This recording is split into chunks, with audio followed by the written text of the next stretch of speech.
Welcome to the 2017 homecoming ceremony. We have a great group of candidates lined up for you this evening. Our first couple is Morgan Vanderweg and Zachary Abel. Morgan Jane Vanderweg is the daughter of Larry and Rebecca Vanderweg and sister to Benton and Avery Vanderweg.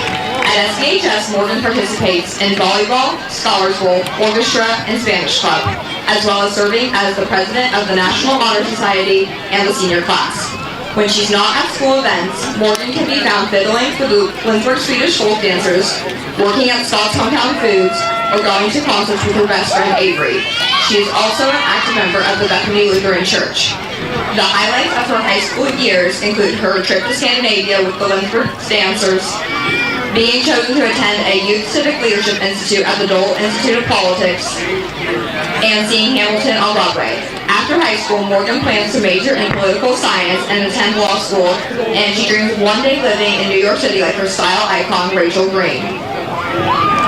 Zach Abel is the son of Darren Abel and Christian Abel, and brother to Ethan Abel. Zach participates in football, basketball, baseball, National Honor Society, Drama Club, K's, and FCA.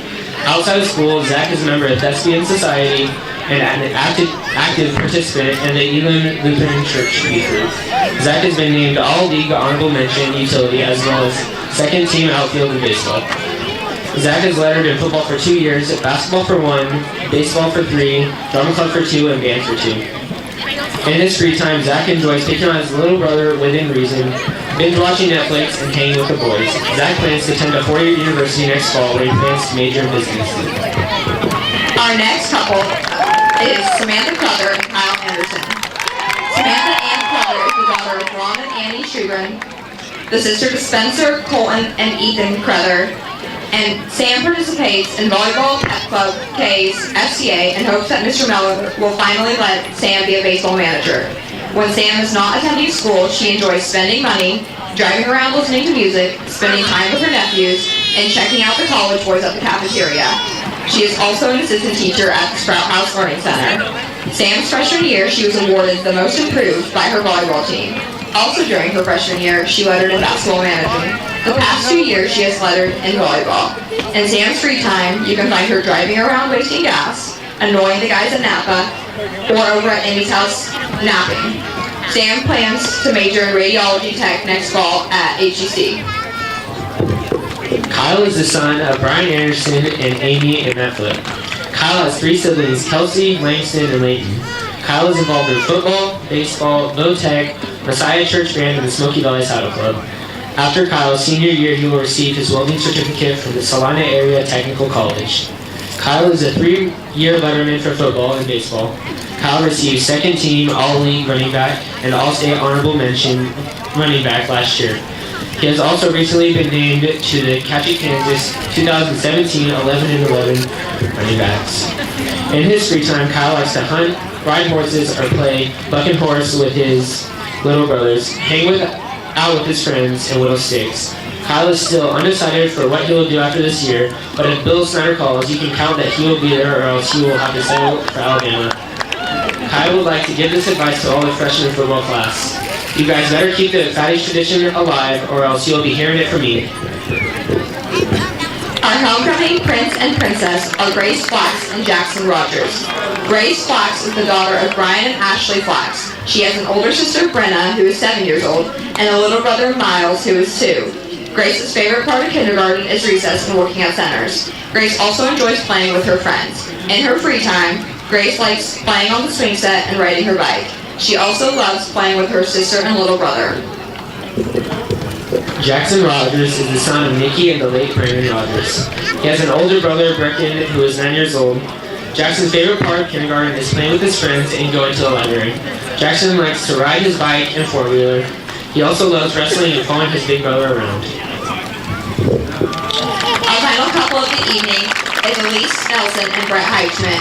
Elise Olivia Nelson is the daughter of Bill and Kristen Nelson and sister of Emily and Seth Nelson. At SVHS, Elise is involved in volleyball, orchestra, band, choir, madrigals, jazz band, and Division Tech Student Board. She also serves as the Vice President of the National Honor Society and the senior class as well as the president of SVHS's Drama Club. When not in school, Elise participates in her church's youth group, fiddling for the Lindbergh Swedish folk dancers, and jamming to old crooners like Dean Martin and Frank Sinatra with her boyfriend Adam. Elise's highlights of her high school career have been the Swedish folk dancer trip to Scandinavia, being awarded the Character Award her freshman year, and earning 1 ratings at the State Piano Festival her sophomore and junior year. After high school, Elise plans to attend a liberal arts college, although she isn't sure what field she'll go into. She is interested in pursuing the study of foreign languages for the purpose of interpretation or translation, math education, or music education. Brett Heischmidt is the oldest son of Darren and Julie Heischmidt, and brother to Addie and Ty Heischmidt. Brett participates in football, basketball, and baseball. He also plays the trumpet in the Smoky Valley Band. He is a member of National Honor Society, K's, Fellowship of Christian Athletes, and the Drama Club. When Brett is not at school or practice, he enjoys hanging out with his friends and family, watching just about any sporting event on TV, and collecting and building Star Wars Lego sets. Next year, Brett plans on attending Hesston College where he will play baseball. He plans to major in elementary education. And now what we've all been waiting for. Congratulations to King Brett Heischmidt.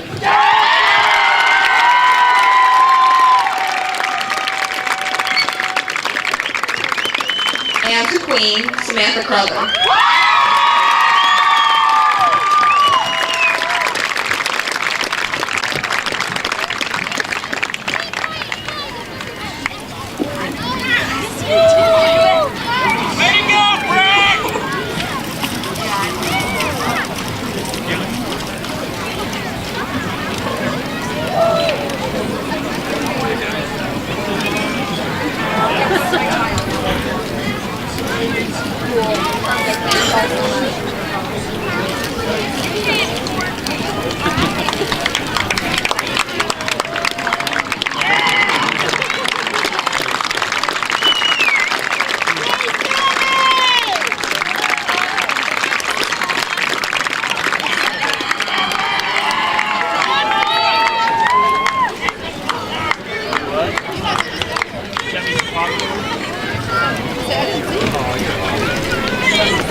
Better check, better 1, 2, 3, 4. It's working.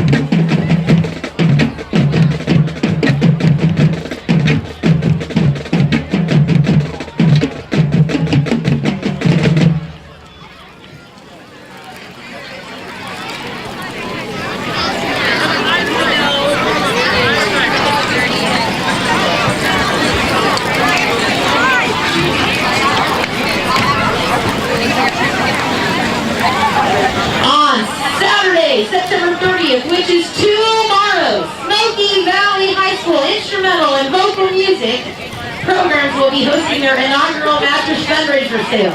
You hear them, they do a great job, and you heard that correct. We're having a mattress fundraiser. Need a mattress or know someone who does? Stop by the school on tomorrow between 10 a.m. and 5 p.m. and get a great deal and help the band, orchestra, and choir programs. There will be many sizes to choose from: twin, full, queen, and king, and special sizes. These are all quality, name brand mattresses. There will be a savings to the community of up to 50% off retail. If you need one for yourself, your child, or even a spare bedroom, please come support the music programs tomorrow. You'll sleep well knowing you supported Smoky Valley High School, and you will save money over retail. Again, that's tomorrow, 10 a.m. to 5 p.m. here at Smoky Valley High School. Please come out and help the kids.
But there is plenty of food in the concession stand. Please help support those sophomores as they are trying to raise funds for prom and graduation expenses.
to the game tonight between the Hesston Swathers and your Smoky Valley Vikings.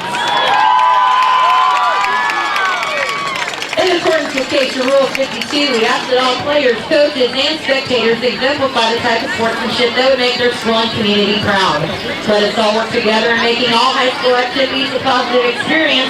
By being courteous and respectful to all players and officials, we can help assure high school activities are indeed the other half of education. And now for our starters. On defense for the Swathers, number 2, a senior, Reese Nebel. Number 5, a senior, Mitchell Martin. Number 12, a junior, G.J. Taves. Number 22, a senior, Chase McDonald. Number 24, a sophomore, Landon Spencer. Number 44, a junior, Parker Roth. Number 52, a senior, Jesus Arroyo Ramirez. Number 53, a junior, Sean Dirksen. Number 60, a senior, Matthew Whitsitt. Number 64, a junior, Blake Martin.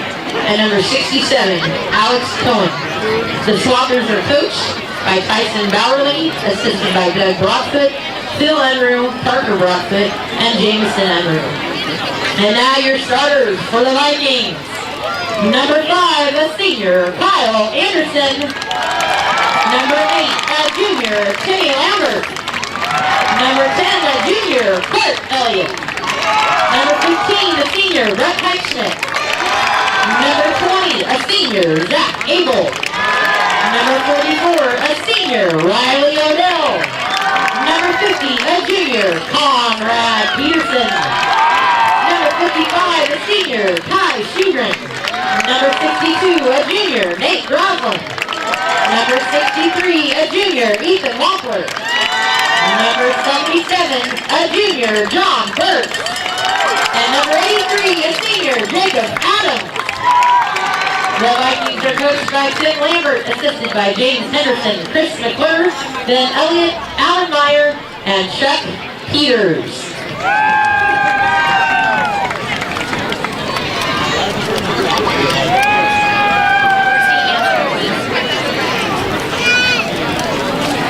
You ready? I would ask that you now please rise, remove your hats for the playing of our national anthem by the Smoky Valley Pep Band under the direction of Mr. Adam Keller.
Able to grind out some first downs and maybe wear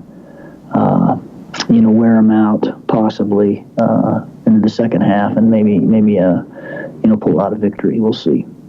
We have a couple of common opponents. They beat Larned after we got beat by Larned, and then we tripped up Halstead on our first game, but they got tripped up by Halstead. So what do you make of comparable scores?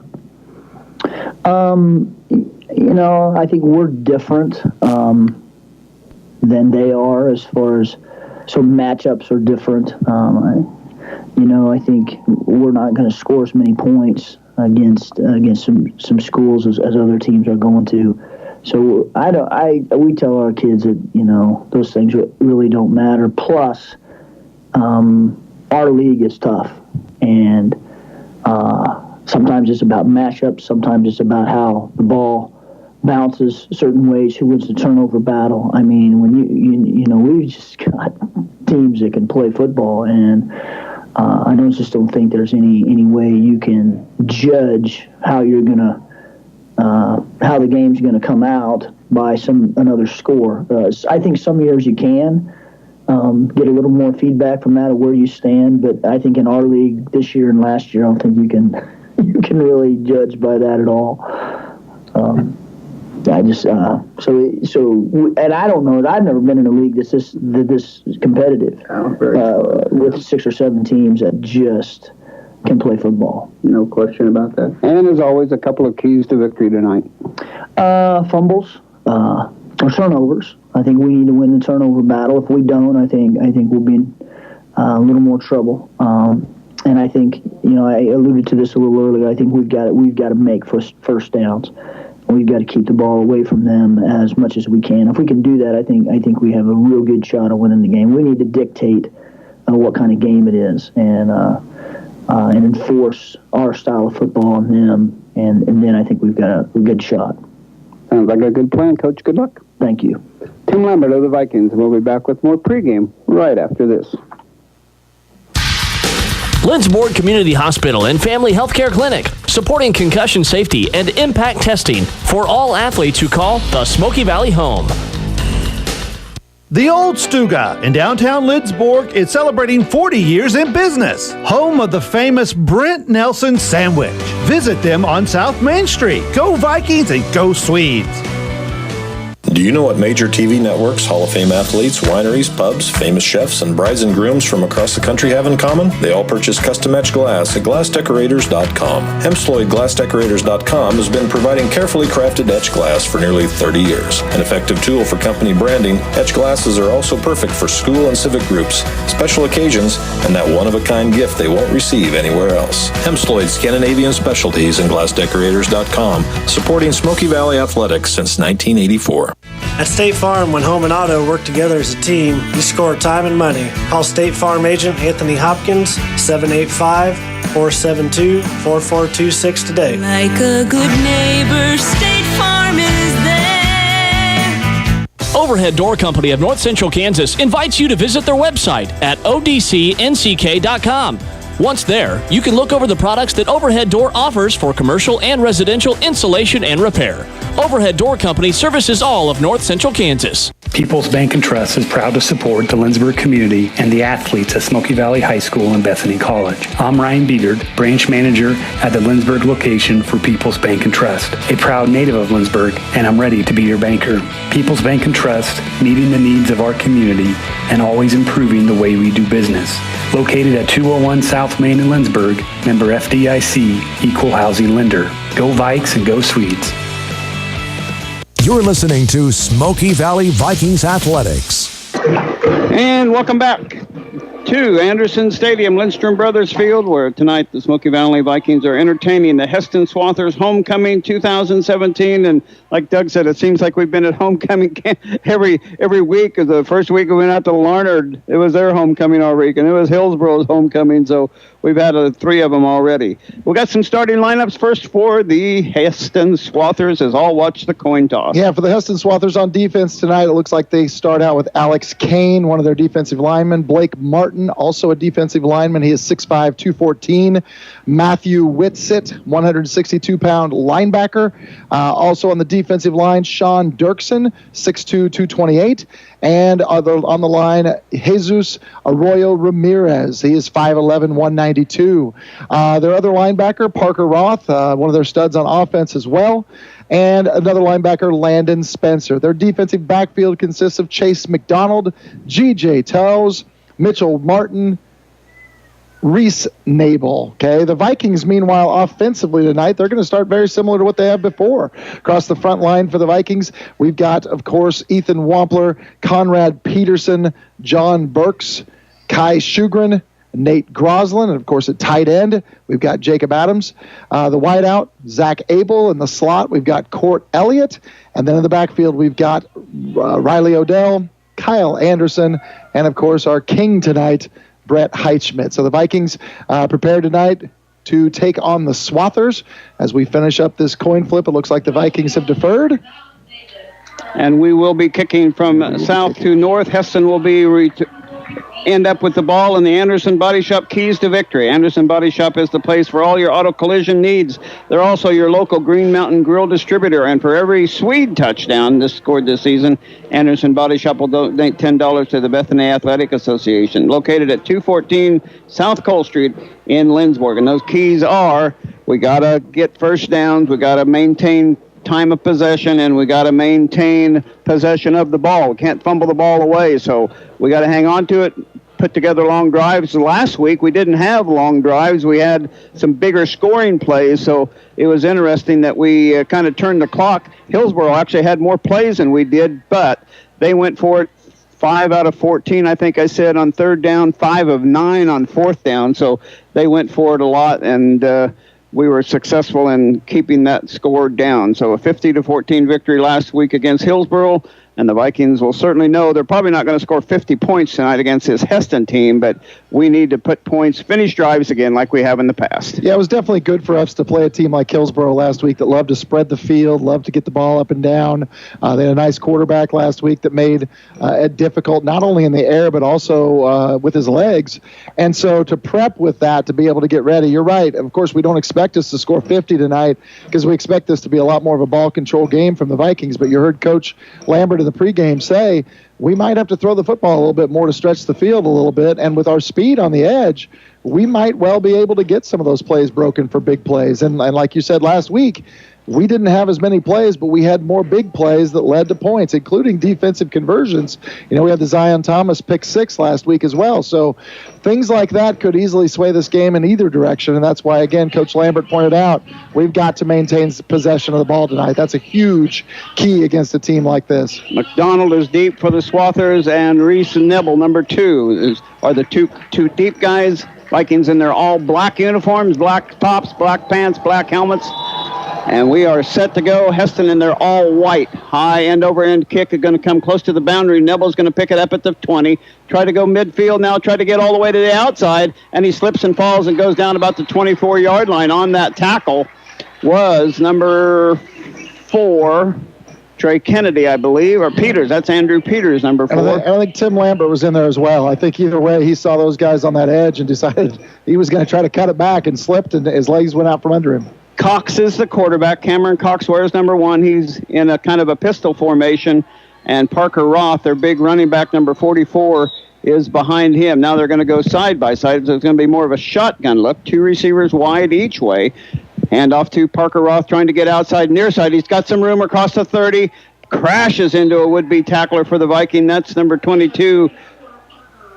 Carson Winholtz. And he knocks over him, and it's a first down on the first play from scrimmage. So he is a load. He's had some good rushing. We don't have any individual stats for him. But that was just a play to the near side, and he ran it fully. Good speed to get around the corner. Fumble on the play. Cox picks it up, and he's going to be wrapped up for no gain on the play. And I don't know if he was going to hand it off or look to pass, but he went down to get it, and he tried to make something out of it. But a host of Viking tacklers, including Conrad Peterson and Kyle Anderson on the tackle. So second down and 10, just underway. 11 and a half minutes to go in the quarter. 2 receivers wide each way for Cox. Now this time he's going to keep the ball himself on the option. He's going up the middle. He's at the 45, and tackling him is big number 10, Court Elliott, on the tackle, but not before he gets first down yardage. So the 2 rushes that they've had success on are 2 first downs. So Viking defense needs to stiffen here. Now 3 receivers to the near side, 1 to the far side. Still the same formation. Little passing action across the middle. Caught in the open at the 40 and down to the 35-yard line is the receiver number 12, Taves. So that's Taves on the reception. Just a little quick slant route. So they're quick hitting here in this opening offensive drive. Yeah, they move the ball extremely quickly. They don't huddle, of course. They're on the ball already. They really put the Vikings in a state of foot fire every play. A little bit more pistol formation this time. That's a quick toss to Roth to try to get outside. He's got a little bit more room. Sidesteps a would-be tackler. He's down the sideline, and did he step out of bounds? Evidently not. It's 6 points from the 35-yard line. So just like that, a cloud of dust, and Hesston takes a 6-0 lead at the 10:52 mark. And Roth on a 35-yard touchdown run. And the Viking homecoming crowd is silenced as they see Hesston. And you talk about big plays, and our Viking defense is bent but not broken. And they really break. There's the extra point, though, blocked. And at the 10:52 mark, the Hesston Swathers have taken a 6-0 lead. We'll be back with the ensuing kickoff right after this. Ace your next harvest with A-Series beans from Phelps Seed, your hometown Pioneer seed specialist, providing Pioneer wheat, corn, soybean, sunflower, and milo seed, along with the crop protection chemicals you need. Grow with a winner. Phelps Seed, with you from the word go. Farmers State Bank of Lindsborg, located at 447 Harrison Street, is proud to support the Smoky Valley Vikings and Bethany Swedes. Good luck, Vikings, and good luck, Swedes. Member FDIC. This is a Smoky Valley Vikings broadcast.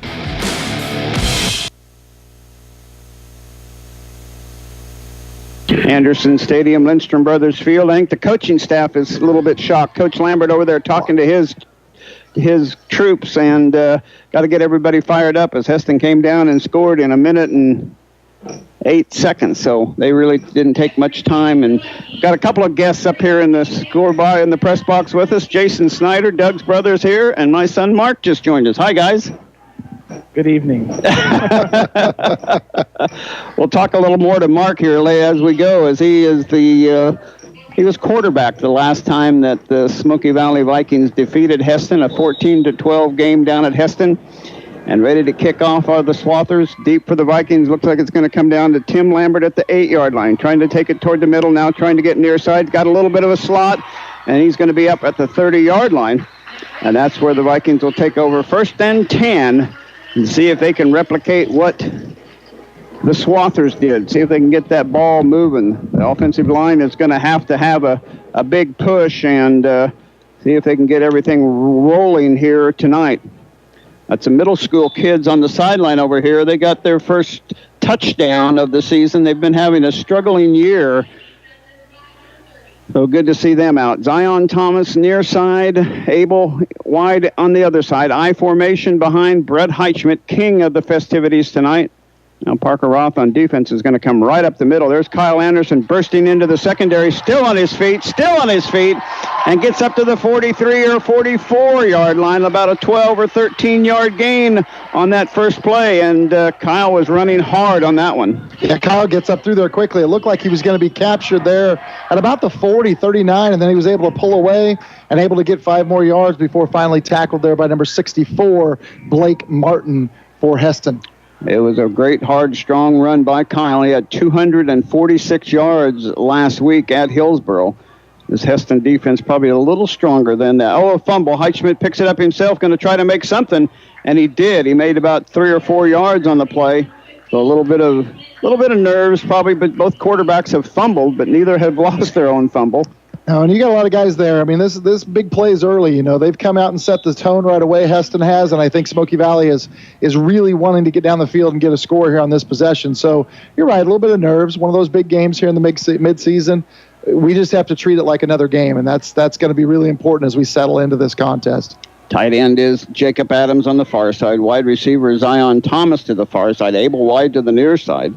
I formation. Here comes Riley Odell bruising his way up the middle, and he'll get about 4 more yards. So it's going to be 3rd and 2 for the Vikings as they cross midfield into Hesston Swather territory. Had a chance to talk to Coach McClure a little bit about the game, Mark, 11 years ago. Okay.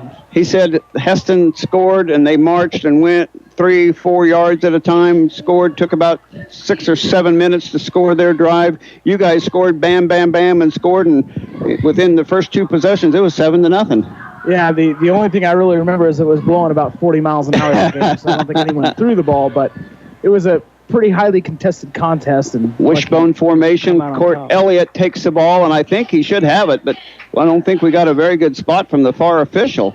He went down, and he must have bounced over what I saw, so he ended up short. So it's going to be 4th down. So early decision-making for Coach Lambert, and he's been pretty confident in his team all year long. He's gone for it several times on 4th down. Yeah, I think it's been one of those unique years where, you just do that. And I think Coach Lambert really is requesting here that maybe they give a little look with the chains, because it is relatively close. Boy, it's close. It's definitely, they're staring from a distance there, but they are going to give it a look-see at least. Yeah, even though you've got a nice turf field, you might have a chance to take the chains over to the sideline. Well, I think a lot of it, too, is Coach Lambert's trying to decide what he wants to run on 4th down. So it's like basically a free timeout if he requests a measurement. So they will measure. I think it looks like about a football short from. Do you remember? I don't have any glasses. So. Do you remember that Coach McClure telling me that it was 14-12 at halftime? Nobody scored in the second half. Do you remember? Is that right?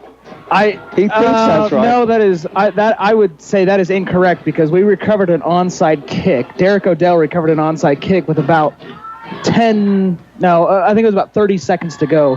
Hesston scored, and they went for 2 to tie it, obviously. Okay. And we stopped them, and then they didn't. So he remembered. Kick. He remembered Derek Odell being in there on it. But he wasn't sure if it was that game. That's just too many years ago. Well, here come the Vikings out. Wishbone formation. And they'll see if they can get it on 4th down. Here comes Kyle Anderson. He's got big yardage. He could go all the way. He's into 30, 20, 10, 5. Touchdown, Smoky Valley, a 46-yard touchdown run. And the Vikings answered back just like they wanted to do. Yeah, great job coming over here on the left side. 4th and short, you're going to have a lot of guys up in the box. And our left side of the line did just a fantastic job laying down the wood that they had to here.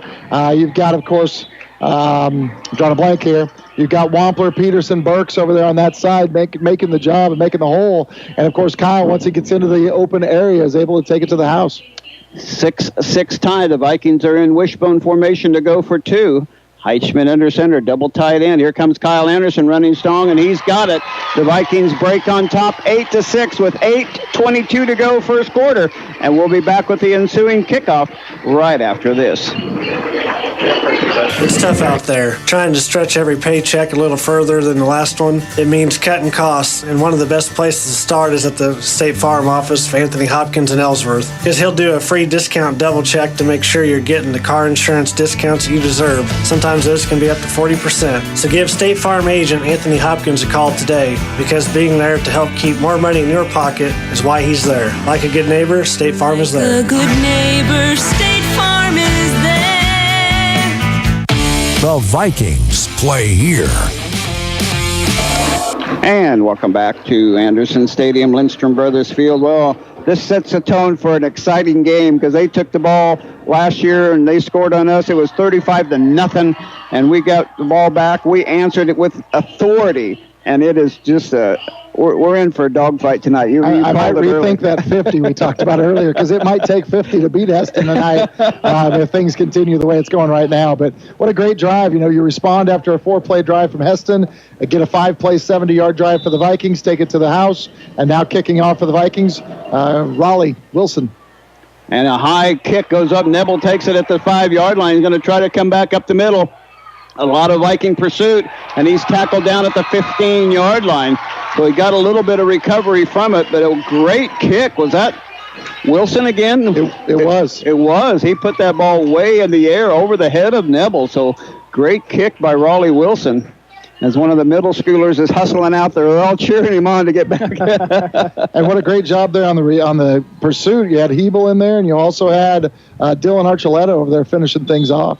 2 receivers each way, same formation. It's a pistol formation this time for Cox, the quarterback, with Roth behind him. Tiptoes his way, now kicks it outside, gets away from one Viking tackler, outruns Zach Abel, hurdles another tackler, and finally gets taken down about first down yardage again.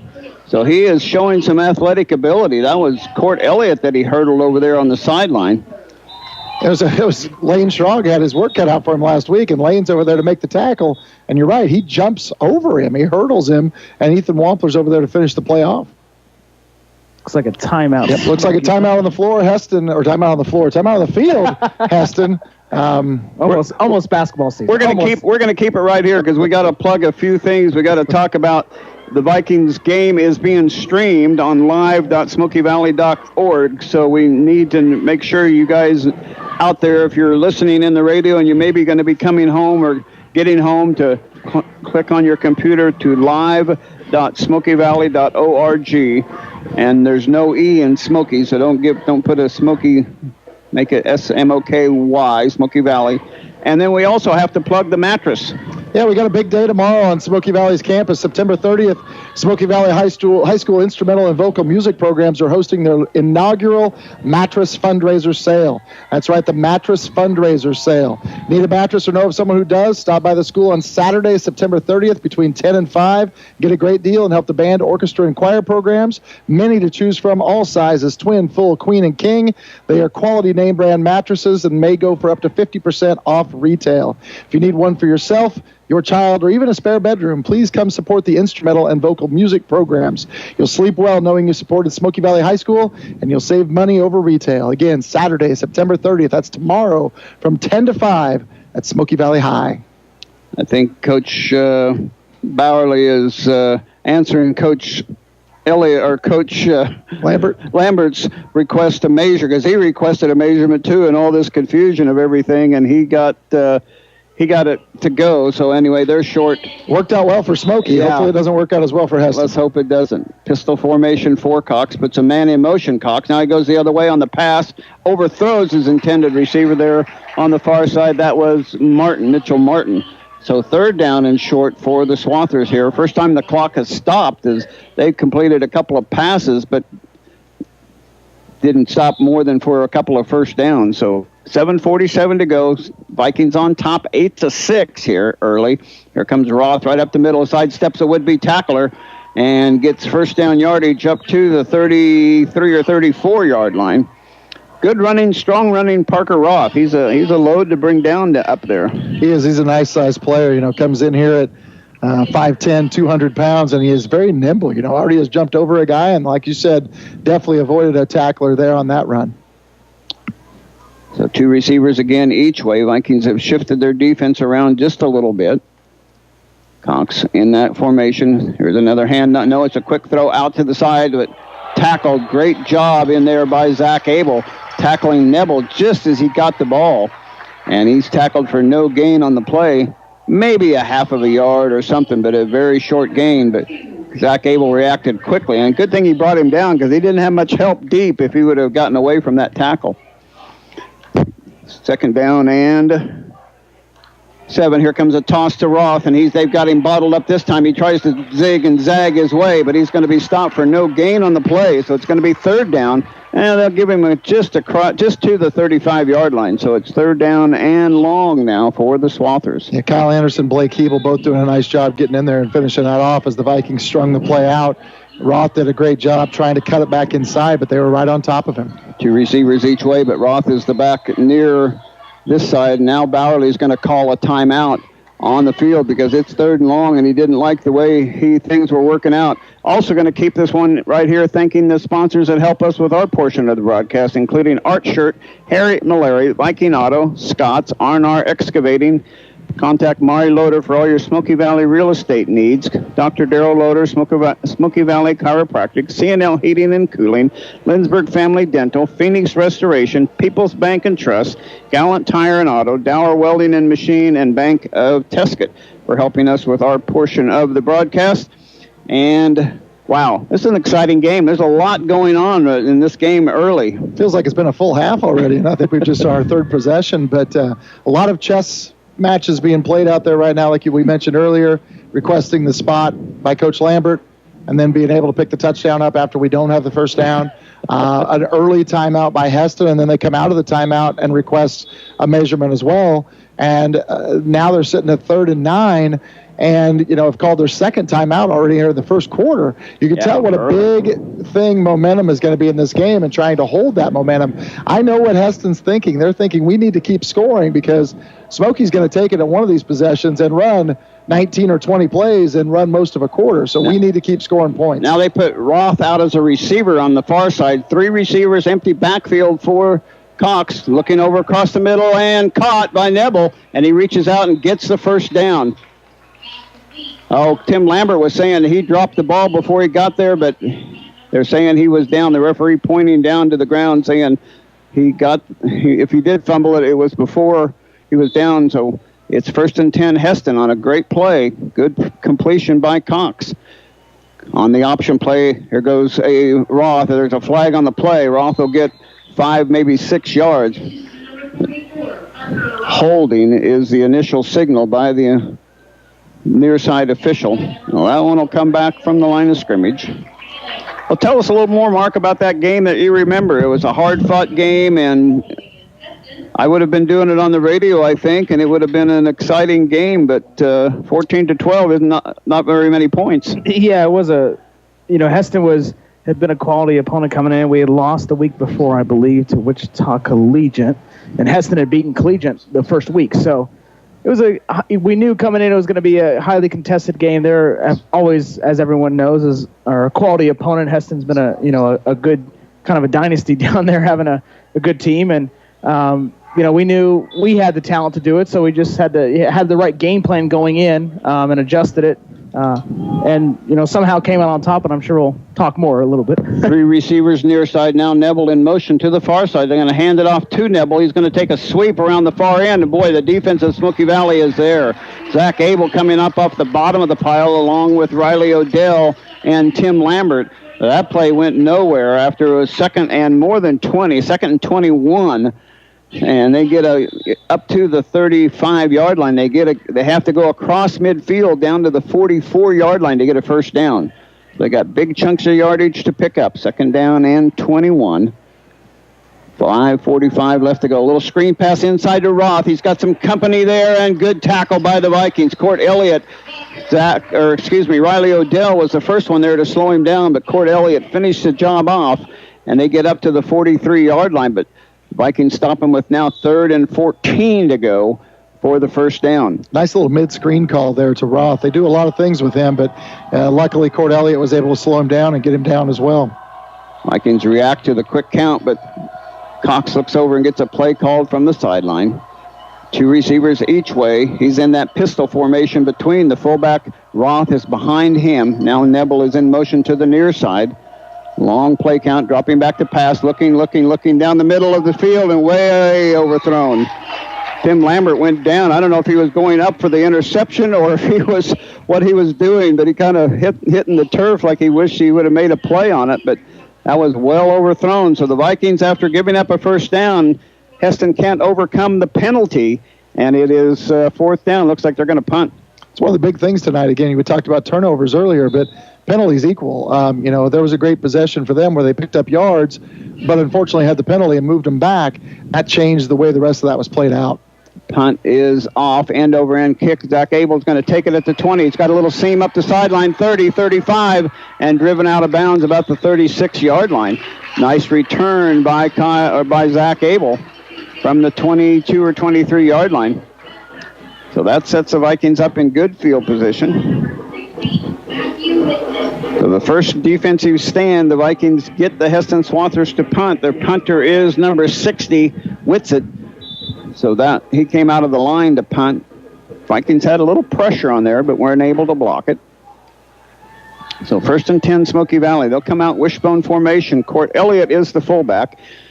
Lambert and Anderson are the 2 tailbacks. Heitschmidt under center, gives it to Elliott, the first guy through. He's got some room out the midfield.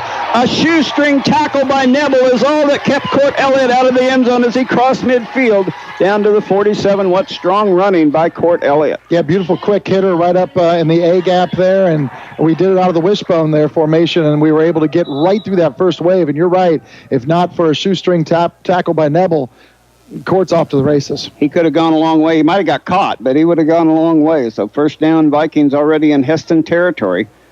Heitschmidt under center in front of the bone. Here comes Elliott again, running strong up the middle again, and another tackle by, not this time it wasn't Nebel, it was number 11 or number 12 on the play.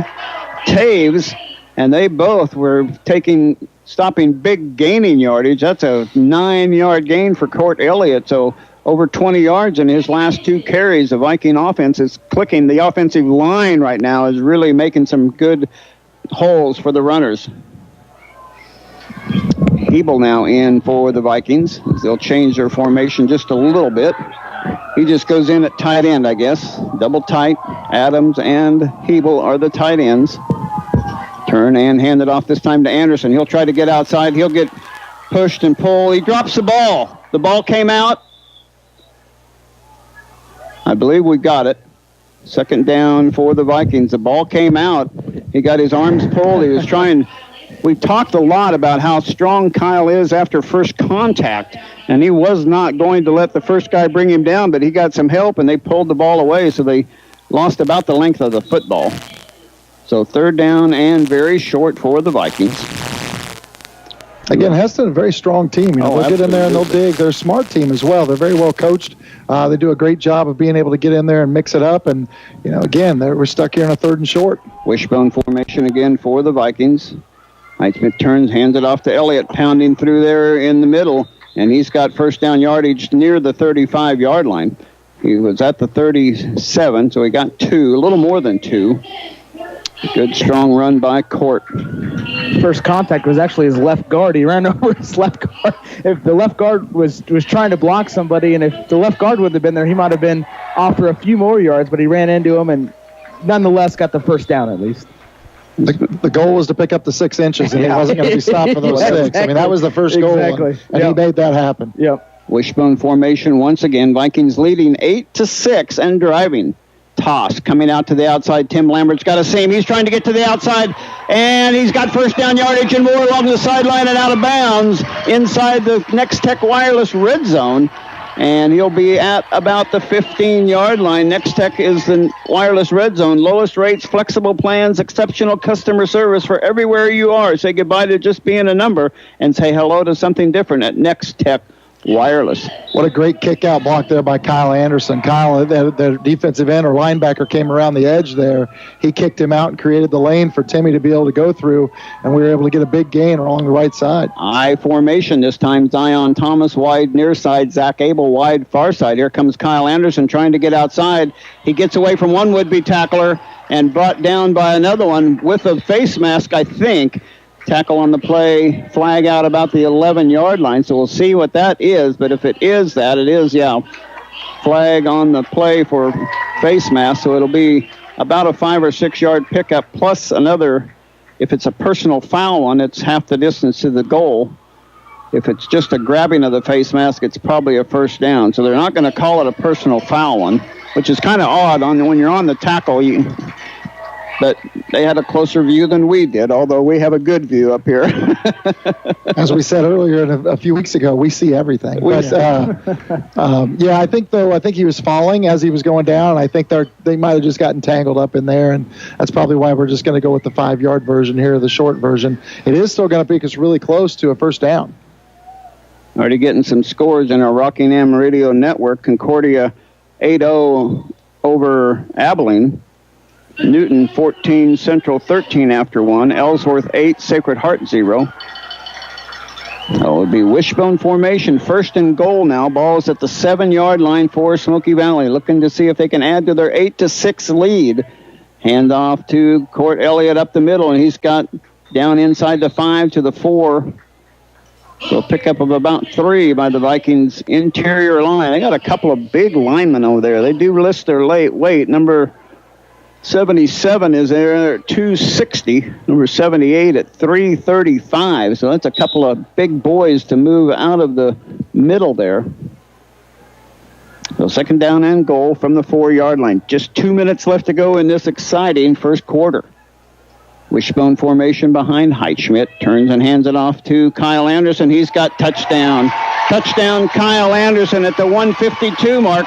The Vikings break on top 14-6. And Doug, just like you said, we may dominate this game.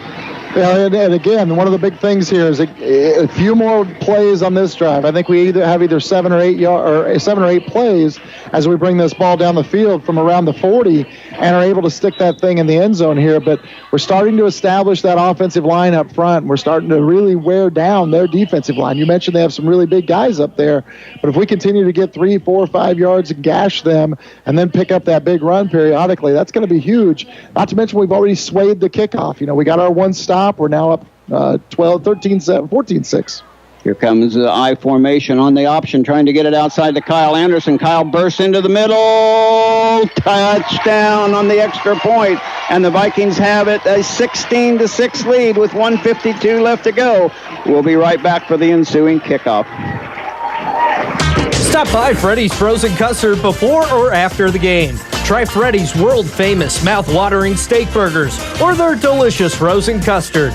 Freddy's in Salina, 2420 South 9th, next to Dick's Sporting Goods. Boyd Accounting provides professional accounting services in the Lindsborg area. Call them today at 227-2589 for all your accounting needs. Wishing the best of luck to the Smoky Valley Vikings and Bethany Swedes. This is a Rockingham broadcast of the Smoky Valley Vikings. See Auburn's ADs. And welcome back to Anderson Stadium, Lindstrom Brothers Field here on the campus of Bethany College, where Bethany College has a huge game tomorrow night. They play Ottawa. Bethany College has not defeated Ottawa since 2004 at home. Smoky Valley hasn't defeated Hesston since 2006. That victory for the Vikings was on the road. So a lot of big streaks could come to an end this weekend here at Anderson Stadium. So it's an exciting weekend of football. But yeah, the Vikings have dominated. And I apologize to my listeners out there. It was not a touchdown on the extra point. It was just a point after attempt. It was good for 2. Here's another high end-over-end kick. It's going to take him by Nebel at the 20-yard line, right up the middle, following some blockers. And then he's going to be tackled about the 32 or 33. Good group tackle there by Josh DeAndrea, Hebel, a couple of others on that tackle. We'll give them credit. Well, here comes the Viking defense again. See if they can stop again. Zion Thomas out there on defense. So they've just gone with 3 down linemen now. They got Jacob Adams, Wampler, and Kai Shugren. So they got 3 down linemen and a couple other linebackers. So they rotated that defense a little bit. Here comes Roth trying to get outside. A good job by Lambert to cut him inside and get help in there. I think that was Lane Schrog in there. I saw the 8. I just didn't see the 18. So good job by Lane to get in there and get in that running lane. He picks up about 4 on the play, but good effort by the Viking defense. 2 receivers each way for Cox. Here comes Parker Roth up the middle. Wow, he got hit in the middle. I don't know if that was... I think that was Odell sticking his nose in there right away. And Wampler underneath the bottom of the pile, too. So Wampler and Odell, you'd think with a 3-man front they could handle that. But, sometimes that communication between who's got him and who's got the linebacker, and somebody goes unblocked once in a while. Well, sometimes you're slants, sometimes you're doubling guys up through the same hole, too, and that time we picked the right hole. 3 receivers near side, 3rd down and 8 for Hesston. Back to pass, looking across the middle, caught. And Schrog was right there, but just a perfect pass by Cox. He loves those little slant patterns. We've got to get somebody in that passing lane. They pick up a first down up to the 48-yard line. So good first down or 3rd down completion by Hesston. Now they go on a quick count here. Ready to go. Here comes Roth trying to get outside. No, Cox is going to keep it himself. He gets across midfield down to the 49-yard line. Looked like I thought he passed it off or handed it off, but he kept it himself instead and picked up about 3, maybe 4. So 2nd down, and we'll call it 6. 25 seconds left to go till the end of the quarter. On the option, Cox is going to keep it, and he gets down to the 44-yard line, and that's where the play will end, and that's probably where the quarter will end. See how quick they're going to snap the ball. They got 8 seconds, 7 seconds.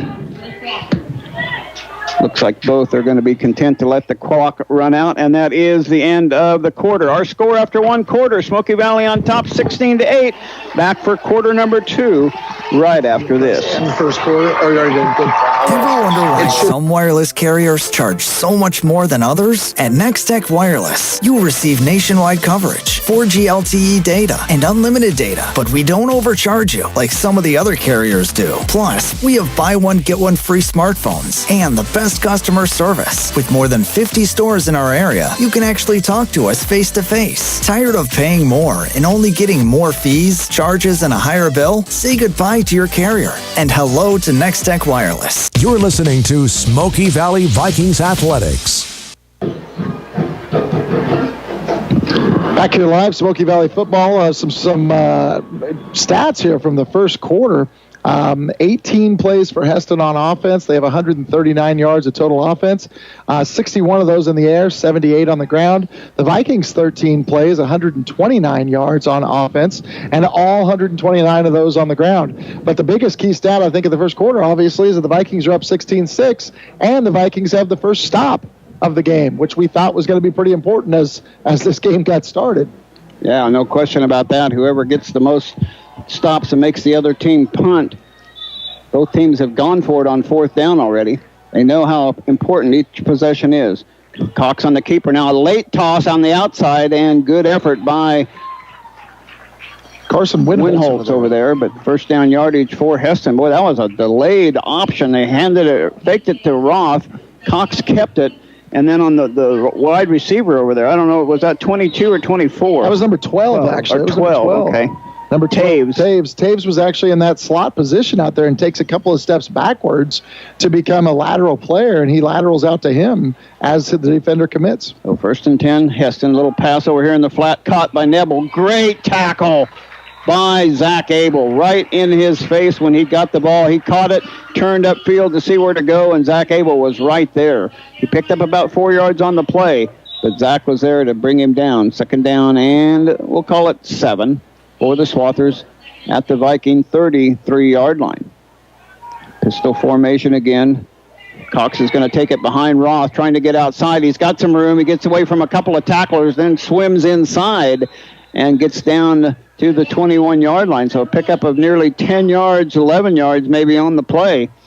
Cox is a better runner than I thought. I didn't know how much potential he had, but he's a strong runner. He sees the openings and cuts in there well. Well, it's not. He does have Roth to follow. That doesn't hurt. That's a big help. On the option this time, near side, gets it out to Roth. Roth is in trouble. He's going to try to reverse his field, and they're trying to outrun Cord Elliott. He's trying to get back to the original line of scrimmage, and he'll be driven out of bounds by Zion Thomas. Zion Thomas with the speed play back there. Well, excellent pursuit by the Vikings. You know, he turned field quickly, but we definitely strung it out and had great angles set up. He is pretty quick. He was able to get around court there, but we had the other levels that were perfectly placed, and we're able to get him knocked out for no gain. No gain on the play. 2nd down and 10. Now 3 receivers to the far side. Cox dropping back to pass. No, now he's going to tuck it and run, trying to the far side, outside the numbers, and there's a flag in there late. Lane Schrog on the tackle, but that could be a face mask. It comes late on the tackle. And we're inside the Nextech Wireless red zone again. Lowest rates, flexible plans, exceptional customer service for everywhere you are. Say goodbye to just being a number. Say hello to something different at Nextech Wireless. Holding on the Swathers. So the Vikings will certainly accept that one. It's going to be, it would have been 3rd down and about 3 or 4. So they'll take it from the spot of the foul, I guess. They'll take it from, looks like about the 11 or 12-yard line. So they'll go out to the 22-yard line. Oh, I was off 5 yards. They'll go out to the 27-yard line. So from the 17. So 2nd down now and 14 for the Swathers. And they'll send 3 receivers to the near side. 16-6 our score. The Vikings on top. Hesston looking to answer here. Here comes Parker Roth up the middle. He's got a little bit of room, but Riley Odell finishes him off. Somebody tripped him up early. I think that was Conrad Peterson maybe that tripped him up early. And Riley Odell finished him off for maybe a yard gain on the play. 3rd down and long now for the Swathers. And this is when they weren't able to convert last time after a holding penalty. Well, hopefully that will be the same way again. 3 receivers near side, pistol formation, looking near side, now looking across the middle, and had Tim Lambert right there, and step for step with the intended receiver, number 24, Spencer, but that was well overthrown. Lambert was back there playing a great safety, just watching the quarterback's eyes, and if it actually would have been a throw on target, he probably would have picked it off. So good for the Hesston quarterback. It was actually an overthrow. And I think that's what's helping us here with these 3 down linemen is being able to put a guy back that's kind of just spotting in the eyes and being a nice. It's almost like we now have 3 or 4 waves. We've got our linemen, we've got our linebackers, we've got our D-backs, and then we've got our 1 safety. They're going for it on 4th down, 4th and long. Cox looking to throw, looking in the end zone, across the middle, incomplete. Had his hands on it, the receiver Taves, but he couldn't bring it down in traffic and turn it over on downs. Another 4th down, and the Vikings are successful at the 10-minute mark exactly. And the Vikings get the ball back again, leading 16-6. Yeah, another big stop by the Vikings. This is so important for us because they do have this offense that can score in bursts. This is going to be one of those, I think, grind-them-out drives. It's interesting, Coach Lambert said we're probably going to have to pass the ball a little bit more tonight to get the job done, and we have yet to pass the ball once. So he's probably expecting that Hesston was listening to those keys to victory before the game. Lambert throwing the ball. I'm going to give him some grief about that. I formation behind Heitschmidt. Hand it off to the first guy through, and he's got a little bit of yardage, but not much. Good interior defense by Hesston that time. Carrying the ball was Riley Odell on the carry, and he gets a yard, maybe 2. We'll give him credit for 2 there. 2nd down and 8. As the seconds tick off, the Vikings leading 16-6. 9:36 left to go. The queen was Samantha Crothers. I formation with the slot receiver in behind the tight end. Here comes Kyle Anderson trying to get outside. He's going to be slowed under, and there's a flag.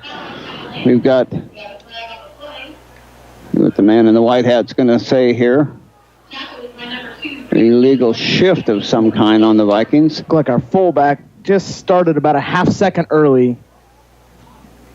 So motion on the Vikings. I don't know. They may decline this. It's third. We didn't get much yardage on the play. He may take the yardage or take the play rather than the yardage. We'll see. I would just as soon see him take the penalty, and we can get a couple more plays to get first down. So now Arley's going to make his choice over there. Taking a long time to decide what to do with it, and he has declined it. So you've already made the decision. We're going for it on 4th down. Is what you're saying. at our own 35 or 30. So yeah, we know where Don's going to be on this pendulum here. Well, I tell you what, Coach Lambert showing a lot of confidence in his line at Larned. It was about the 30 or 35 yard line in that first possession out there that they went for it on 4th down. So I'm not saying he'll do it again, but we'll see. Zach Abel wide to the near side. I formation behind Heitschmidt. Brett looking back now. He's going to throw, rolling out in the flat. He's under pressure, and Zion Thomas is the closest receiver. But here we got a flag in the backfield, and we got all kinds of penalties. We got flags all over the place. Looks like they're probably going to offset. Looks like I think I saw holding. I think they were going to call intentional grounding there for a second because the guy behind threw that first flag, but they said there was a guy close enough here on this sideline. Zion Thomas was coming across the middle. So kind of a quick flag, I thought, from the umpire there. The white hat. The white hat made a quick decision on that one without, I think, seeing up the field completely, but that's why you have the whole crew, and they immediately corrected that, and the Vikings probably are going to punt here on 4th and 7. Going against your wishes, Don. Well, I was expecting us to pick up 5 or 6 yards and have it maybe 4th and 1 or 2, but yeah, it's way too much to go for. Riley Odell back to punt for the Vikings. Good snap by Brett Heitschmidt. High wobbly kick taken by Nebel. He fumbles it and goes away and fumbled back, and now gets it again. The Vikings get it. I think Brett Heitschmidt's going to come out with it. It bounced up, hit Brett in the chest, Backs back to Nebel for a second, and then Heitschmidt's able to fall on it. So a quick swing for the Vikings as they will now take over from the Hesston 44-yard line. Amazing turn of events there. Nebel came up to catch the ball. It got through his hands and went right to Brett, but Brett coughed it up, but it went right in front of him, and he was able to land on it for the turnover. So a couple of big possessions there, and the Vikings get to keep the ball in Hesston territory at the 44-yard line. They go wishbone formation. Heitschmidt a little winded from running down there covering that punt. Here comes Anderson trying the near side, and he's going to be tripped up and gain only a yard on the play. So Heston's made some adjustments on that outside zone play that Anderson is usually so successful in. What do you got? the umpire has the ball spotted about half a yard short of where it's supposed to be. That's all right. That's all right. Yeah. They've got the measurement on this far side. But. Second down and 9. Good crowd on hand tonight for homecoming. They got some pictures. Did you get a chance to look and see what those pictures were down there on the fence? Wishbone formation behind Heitschmidt. Court Elliott running hard, running through people, still running. First down yardage near the 30-yard line. Great 10 or 12 yard down to the 31. So it's about a 13-yard pickup for Court Elliott. They get that slant, that zone outside, and then come hit him right up the middle with Court Elliott with a little bit more speed than Riley has. We just got so much depth in our backfield. We can bring so many different things at you. I mean, everybody does something a little bit different. And once Court can get through that first wave, he has a nice burst. Wishbone formation again. That looked a little quick. Here comes Timmy Lambert. He's going to dive forward for about 5 yards down to the 27-yard line. So second down and 6 for the Vikings. Yeah, you got Tim Lambert and Court Elliott speed, Kyle Anderson speed. Then you got Riley Odell that can just power his way. Brett hasn't called his own number yet tonight. He's usually good for 5 or 6 carries on that quarterback sweep. Well, he did have the one carry when he bobbled the snap, but I don't think that was an intentional one there. But again, a great recovery of the fumble there, though, on the muff punt. Vikings leading 16-6. Here comes Court Elliott again, running closer to the first down yardage inside the Next Tech Wireless red zone. And he will get a first down right at the 20-yard line. Lowest rates, flexible plans, exceptional customer service for everywhere you are. Say goodbye to being just a number. Say hello to something different at Next Tech Wireless. So Vikings in the red zone again. They've scored twice when they've been inside the red zone. They're shifting a lot of players in and out. Like you said earlier, Doug, they're getting them wore down. Wide receiver Abel to the far side. Wishbone formation behind Heitschmidt. Long play count. Here comes Court Elliott. No, it's Anderson kicking outside. Anderson's got some room. He's across the 15 down to the 13-yard line. So pick up of 7 by Kyle Anderson on that play. Well, they're going to spot it as this 14, so pick up a 6. And again, hit the middle a couple of times in a row, hit the outside once. Hit the middle a couple of times in a row, hit the outside once. Again, we've only had the one pass, but, I could easily see us run the rollout here at some point in time again to kind of set them off edge a little bit and continue to make them think about what we want to do. But it's very difficult to do that when your guys keep getting 5, 6, 7 yards a shot on the running game. Wishbone formation behind Heitschmidt once again. Hand it off to Tim Lambert. He's got first down yardage inside the 10, down to about the 8-yard line. Tim is so fast. He got an injured player for Hesston. Well, he gets up now late, but that's Parker Roth. He's battling. He's in on about every tackle for Hesston, and then he's their main threat on offense. So he's really getting a workout tonight. They're not as deep as we are.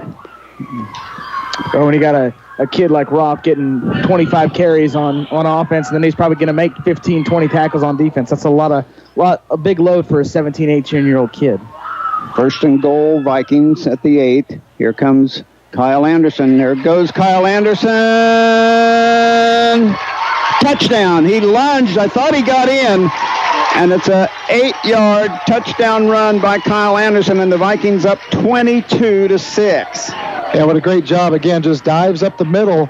But again, the deception about running it out of the wishbone. And we're able to get Kyle hitting that. And it looked like he might be wrapped up about the 2 or 3 by the ankles, but stretches forward and is able to get just across the line. The Vikings looks like 6 plays they were able to get in the zone here after the muff punt. turnovers. Coach Lambert talked about it, turnovers, and there's the first big one of the night, and the Vikings capitalized to go up 22-6 here at the 5:09 mark as they set up for the 2-point. Wishbone formation with 2 wide receivers. A little pass, way overthrown by Heitschmidt, but he was under pressure from somebody up the middle. So the 2-point conversion is no good. And with 5:09 left to go in the first half, Smoky Valley on top 22-6 back right after this. Arn Reinert, CPA LLC, provides tax and accounting services in the Smoky Valley area and is a proud supporter of Smoky Valley High School and Bethany College activities. Located at 117 South Lakin Street in Lindsborg. Arn Reinert, CPA LLC. Farley's Bar and Grill in downtown Lindsborg is your game day headquarters. Come try their Monte Crisco or other specialty menu items. Farley's Bar and Grill, located at 101 North Main Street in Lindsborg, proudly supporting the Smoky Valley Vikings and Bethany Swedes. This is a Smoky Valley Vikings broadcast. Welcome back to Anderson Stadium, Lindstrom Brothers Field on the campus of Bethany College, where tomorrow Bethany College plays the Ottawa Braves, coached by former Viking and former Swede Kent Kessinger. So that'll be an interesting game tomorrow night. Kickoff at 7 o'clock. The Vikings homecoming tonight, and congratulations again to Brett Heitschmidt King and Samantha Crothers Queen of the festivities. Raleigh Wilson set to throw the ball, kick the ball away. It's high end over end kick. It's going to be taken by Nebel at the 20, 25, trying to kick outside, and he's got a little bit of room. Gets over one tackler, Winholtz, but then he's driven out of bounds about the 35-yard line. So we'll see where they take over with 5:02 left to go in the second quarter. Vikings on top 22-6. And boy, we'd love to see a 3-and-out right here. See how good the Viking defense can be.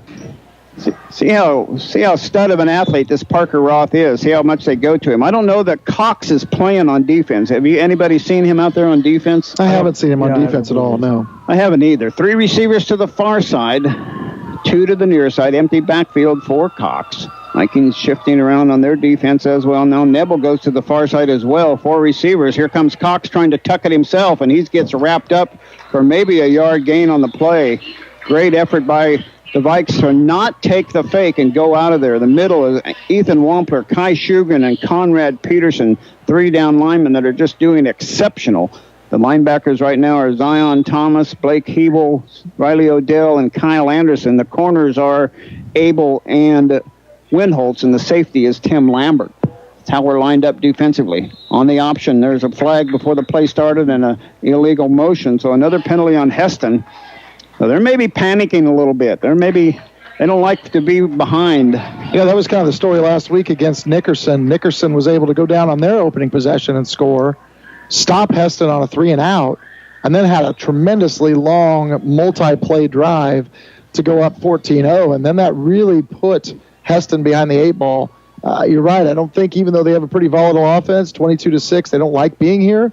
And the Viking defense the game plan is perfect right now. 3 receivers near side. Cox looking, a little screen in the middle to Parker Roth again. And boy, did we have that one snuffed out. Riley Odell and Blake Hebel in the middle of that one, along with Ethan Wampler.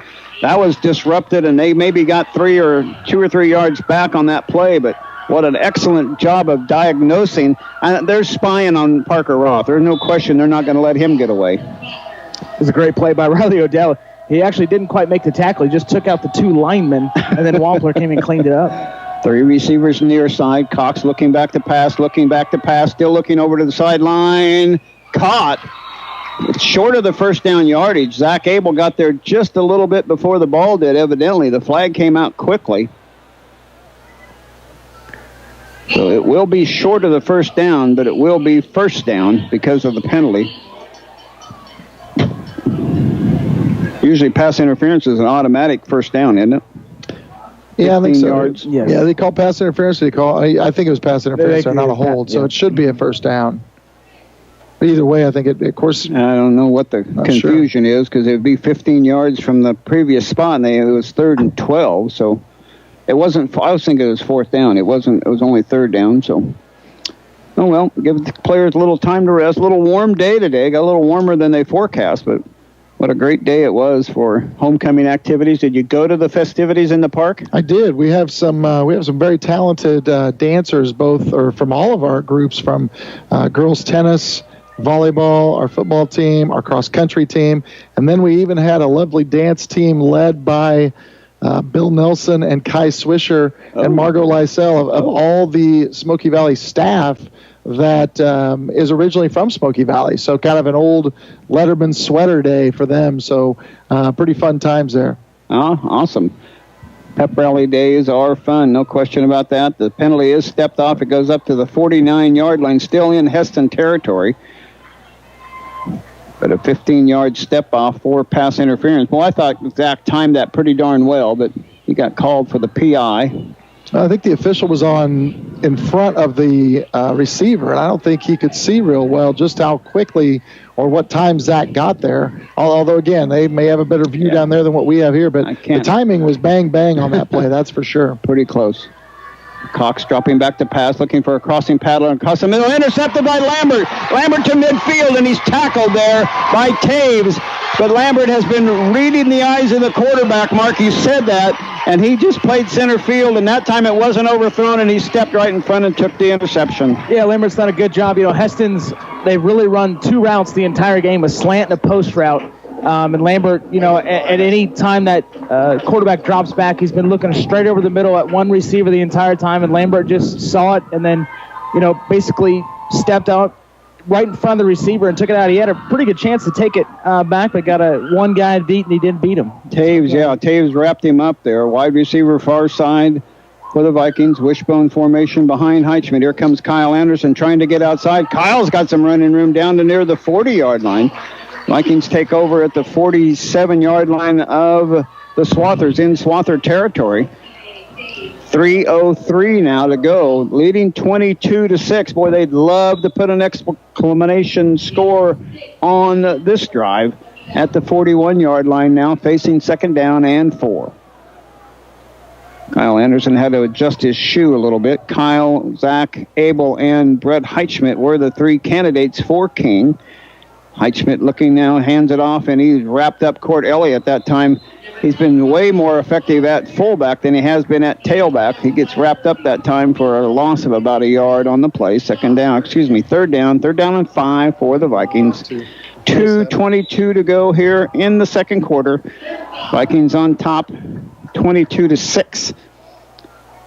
Maybe the first time there that a Viking running back has been contacted in the backfield all game, which is really good, but maybe a little misdirection here by Coach Lambert with Heston kind of keying pretty hard. I formation.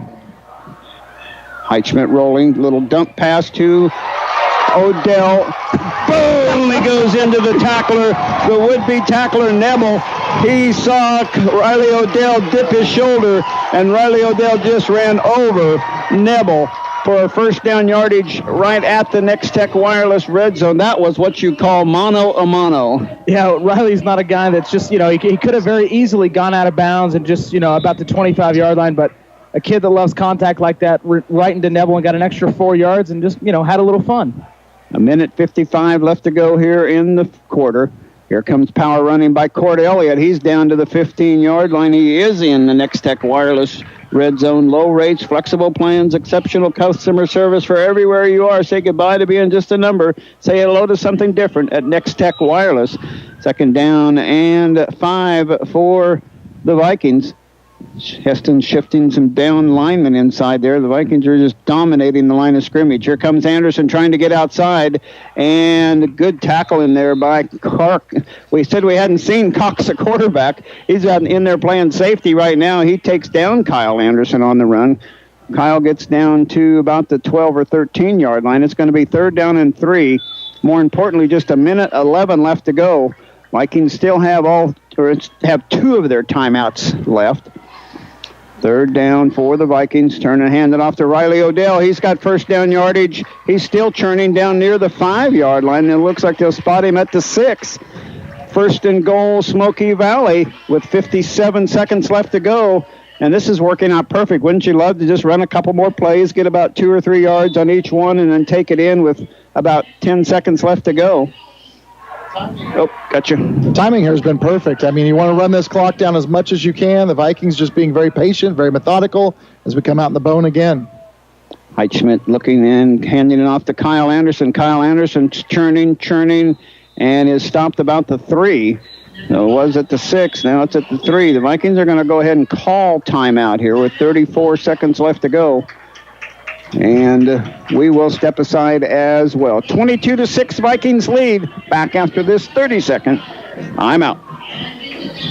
Did you get the red zone Direct covered? Access Physical Therapy is available at Lindsborg Community Hospital. Direct Access means you can schedule an appointment for PT without a doctor's order. Sports rehab, post-joint replacement, back pain. Schedule an appointment for evaluation and treatment. Mark, Robin, Nikki, and Derek will get you on your way to better health and activity. Call 785-227-3308 and ask for physical therapy at Lindsborg Community Hospital. The Vikings play here. And welcome back to Anderson Stadium, Lindstrom Brothers Field here at Bethany College. It's fun having some company up here tonight. Jason helping you with stats and Mark helping us with a few comments. We got a 4-man crew. It's nice to have a big open area press box that we have with a great view. And that means we should have perfect stats, perfect commentary. We should never miss any plays. That's a bit of an oversight there. and I've even said the score at least 3 or 4 times tonight. Yeah. Second and goal for the Vikings at the 3. I formation this time. Thomas and Abel wide each way for the Vikings. Long play count. Here comes Odell. He's going to be stopped. So Odell is stopped. We're no gain on the play. And the Vikings will probably, they're going to call timeout here. Now that'll put him in a little bit of a pickle here. Coach Lambert, we'll keep this one right here. Coach Lambert seems a little bit disappointed that we're just running right up the middle there. I don't know if he called the play outside, and I'm kind of, too, wondering, that's where their strength is. I know we spread the guys out to try to get their defense to spread out a little bit, but, Mark, you're a quarterback. Do you have the option to do an audible and call something else, or is that a little bit unlikely? At this level, I wouldn't say, much. I'm really actually surprised that Coach Lambert didn't have 2 plays called there. Having 26 seconds left now kind of puts you in a bind. On third down. I don't know how they, field goal wise, if they have an opportunity for a field goal, probably not. But you're going to run 2 plays. I assume that you would have wanted to run 2 plays in a row on second and third down. Call the timeout for your 4th down instead of doing it this way. But that's why Coach Lambert's on the field and I'm up here. But if he scores on this play, it's fine. But I would suspect maybe something. A rollout here by Brett, give him a run pass option. Hesston's still stacking the box pretty hard, although Smoky Valley spread out there a little bit, but Hesston still had 9 guys in the box. So I would suspect maybe something again like that little counter pass that they did to Riley Odell earlier. And no timeouts left, so we got to make quick decisions here with this. I certainly know that he's called 2 plays here and they can get back on the ball quickly, but we're going back into the wishbone here to see what happens. Heitschmidt under center. Oh, now you get Hesston offside. So there you go. You got half of the way picked up. Can't do that all the way into the end zone, but it does help. Yeah, and I think it was probably on about 5 of the 6 from Hesston jumped offside there. So great job by Heitschmidt to change up the snap. Well, and sometimes that, Mark, being a quarterback, you get so ready going on go or green or whatever, then you change it up and you go on the 3rd count, and that just jumped their whole line off. So great effort by the Vikings. 3rd and goal from the 1.5-yard line. The ball right between the 1 and the 2. Wishbone formation behind Heitschmidt. Here comes Kyle Anderson powering in, and he's in for a score. Kyle Anderson with a 2-yard touchdown run with 22 seconds left to go. And the Vikings extend their lead to 28-6. Point after attempt coming up directly. Yeah, great job by the Vikings. What a tremendous way of moving down the field here to end the half. Not sure about how many plays that drive was. We'll look that up here in a few minutes. But just methodical, getting down the field. And I don't think you and I expected 50 points on the night, but if we keep it up, we have a good chance to get there. 2-point conversion again by the Vikings. Heitschmidt's going to roll the pass. He's got a couple of receivers in the end zone, and Kyle drops the ball right to him. And he had 2 hands on it, and he pulled it down to tuck it away, and it went to no good. So the Vikings do not convert the 2-point conversion, but they lead 28-6 with 22 seconds left to go. And we'll be back with the kickoff right after this. Don Bingston is your local Farm Bureau Financial Services agent and is proud to be in his 12th year as voice of the Vikings. Good luck, Vikings, and good luck, Swedes, in all your activities this year.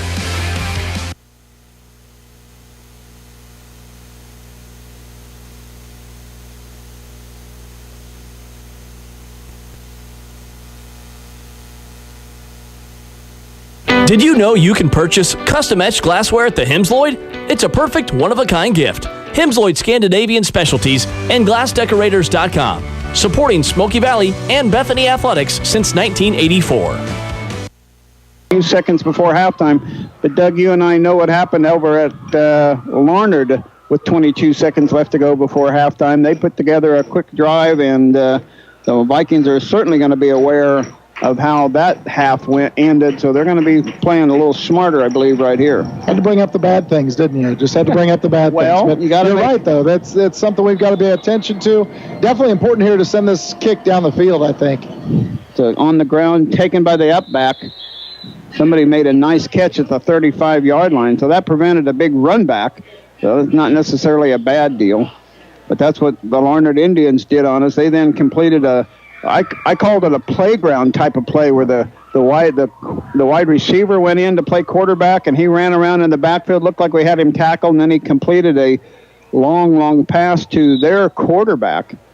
So they'll send three receivers, Hesston with Parker Roth behind Cox in the backfield, same formation they've had.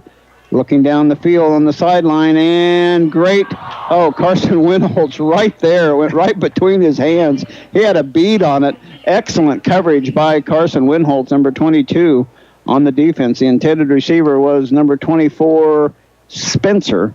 So second down and 10 for Hesston with 17 seconds left to go. Great job by Winholtz there being a corner.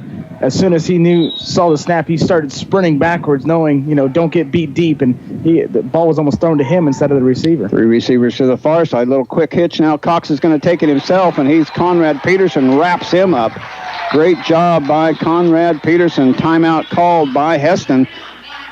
Boy, would you just love to see him pick off a pass and run it back when the coach calls timeout here before halftime. That'd be a great way to end this half. Maybe another Zion Thomas interception on the flat, and he could take it back to the house. But again, I can't stress enough the importance of how we're playing defense tonight. We gave up that first initial possession and almost kind of seemed like we had to get our feet under us a little bit.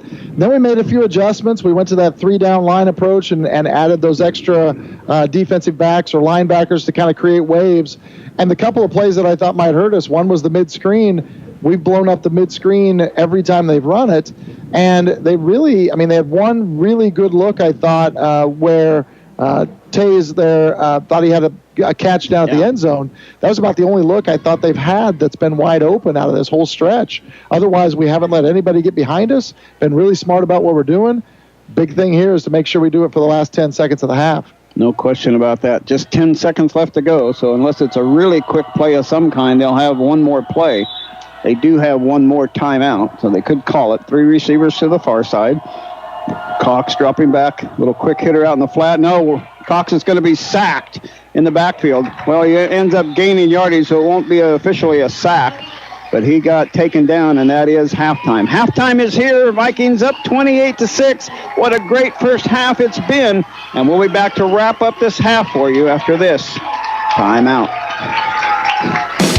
Area high school athletes now have a big home field advantage. The new Salina Regional Sports Medicine Clinic. Led by orthopedic surgeon Dr. Timothy Hawks, Salina Regional Sports Medicine offers comprehensive care, from education to prevent sports injuries, to performance, to the preservation and healing of damaged joints through surgery and rehabilitation. Fellowship trained in sports medicine orthopedic surgery, Dr. Hawks specializes in the diagnosis and treatment of ligament, cartilage, and meniscus injuries. He and his team of physical therapists, athletic trainers, and his physician assistants support 5 area high schools, providing the highest quality, most timely care to athletes of every sport. In the school training facility, on the field, or in our clinic, we're ready wherever and whenever you need us. From high school athletes to weekend warriors, we'll help you get back in the game and keep you in the game. Salina Regional Sports Medicine, the leader in comprehensive sports medicine. Tonight's broadcast is brought to you in part by the Bank of Tesket. Generations of confidence, relationships for life. With locations in Lincoln, Salina, Tesket, and Lindsborg. The Bank of Tesket. Member FDIC. We're the Bank of Tesket.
Rumors in 96. Nice! I got a YouTuber now.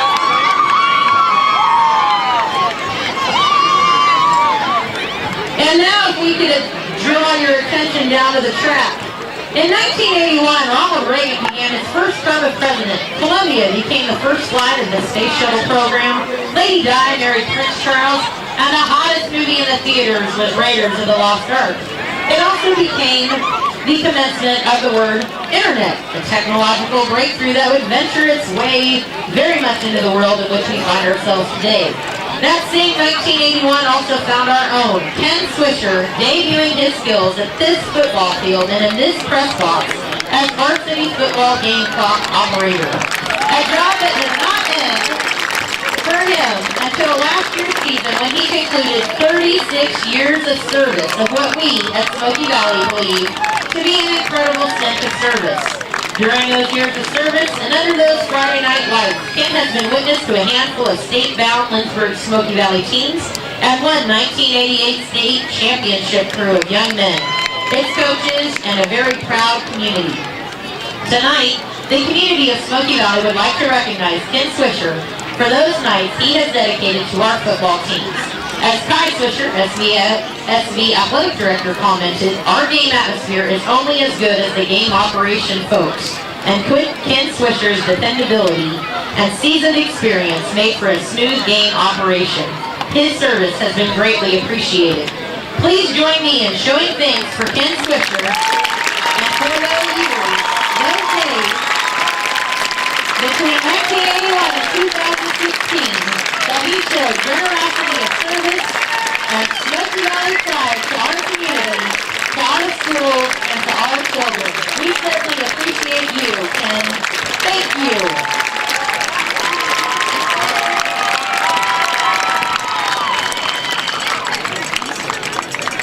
Now keep your attention on the track because tonight we would also like to recognize another Swisher, our very own Kai Swisher. Assistant Principal and Athletic Activities Director at Smoky Valley High School, for being named the Assistant Principal of the Year by the Kansas Association of Secondary School Principals. This announcement was made last spring and Kai will receive his award in November at the KASSP Fall Conference in Wichita. Please join us in congratulating Mr. Kai Swisher for this prestigious award.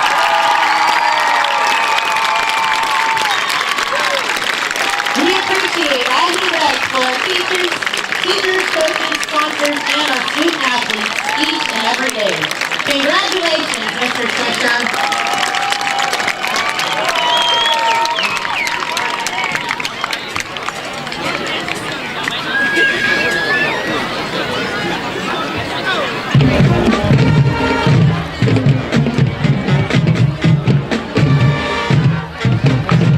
Cameron Cox, 7 attempts, 27 yards. Grady Towers, 1 rush for 7. And Reese Nabel has 1 rush. He did not gain any yards. They do have 5 penalties for 32 yards, and that's kind of changed a little bit of the first half, as well as the 1 turnover through the air as the interception occurred at the hands of Cameron Cox. Tackle-wise for them, they also have been doing a great job. Parker Roth, 5.5 tackles. He's got 3 solos. Jesus Ramirez, 5 tackles. Reese Nabel, 4.5. Grady Towers, 4. Cameron Cox and Matt Whitsitt, 1.5 each. The Vikings had the identical amount of plays in the first half, 32. The biggest difference being the scoreboard. Vikings 32 plays, 221 yards of total offense, averaging about 7 yards per play. They only have 21 yards through the air, but it was a big 21 as Brad Heitschmidt ends up hitting Riley Odell here along the right sideline, and he's able to take the ball down for a 21-yard gain, and that set up one of the last Vikings scores. 200 yards on the ground for the Vikings, 30 rushing attempts, averaging 6.7 yards per play. Of course, being led tonight by Kyle Anderson, 13 carries, 97 yards. Kyle also has 4 touchdowns on the night. That's not a bad first half when you can score 4 touches. Court Elliott, 9 attempts, 54 yards. Tim Lambert, 3 for 30. Riley Odell, 4 for 14. Brett Heitschmidt, 1 for 5. Of course, the punt attempts here.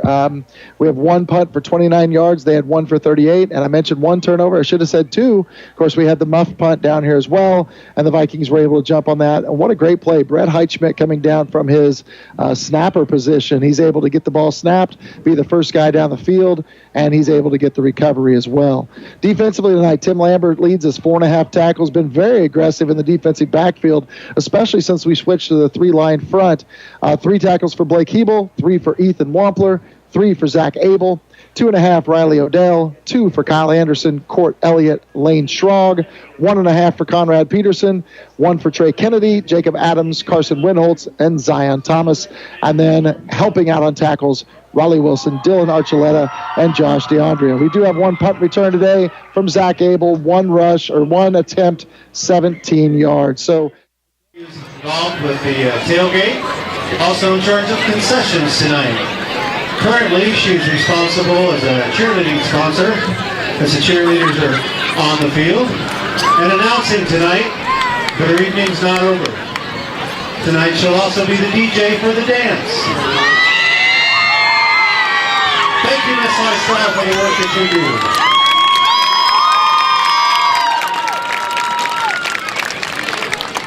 In the world, so we'll give it to him, and then also to Kyle Anderson for his great effort in rushing with 4 touchdowns and 97 yards. So co-impact performance players of the first half are Brett Heitschmidt and Kyle Anderson. Few scores from around the league real quick before we jump in. We've got a score, Larned up 7-6 on Nickerson. That was from the second quarter. Quite a game, Hoisington and Pratt. Hoisington recently just took the lead on Pratt, 22-20 in that first half. So that is a game that's going back and forth. Hoisington scoring 22 points in the second quarter alone. Kingman up 35-0 on the Independent. 28-point second quarter for them. And Halstead up big, 40-17 on Hillsborough as they head toward the half there. No question about that. Some great scores. We'll get some around the Rockingham Radio Network as well. I want to talk about cross country. Holly Lindquist said her team competed well. The girls ended up in 3rd place. Medaling for the girls was Haley Pretty in 9th place, Keisha Peterson in 11th place, Gracie Lott in 13th place. Those were the 3 medalists. And then the boys, they also took 3rd. Ryan Helene with 5th place with 17-19 for a time. Josh Peterson 6th place with 17-22. He medaled. Zach Lott also medaled, as did Stephen Peterson and Ty Miller and Carter Couchman. So 6 medalists for the boys. They took 3rd place. And middle school medaling as well as Brianna Pretty, Gracie Lambert, and Savannah Phillips and Lydia Peterson and Riley Ebert. On the boys' side, Trayton Miller medaled, Caden Kibler medaled, Justice Gardner medaled, and Kellen Johansson also medaled, as J.T. Gross. So, and in the 7th grade, the placing wasn't available, but Olivia Bengtson medals, and in the 7th grade boys, Trevor Jones medals, Wyatt Johnson medals, Brace Hayden medaled. So a good effort by all of the cross-country runners. Again, our halftime score here, the Vikings are on top 28-6. When we come back, we'll talk with my son Mark a little bit more about quarterbacking the Vikings back in 06 in that victory 14-12. Vikings lead in this one 28-6. Back right after this.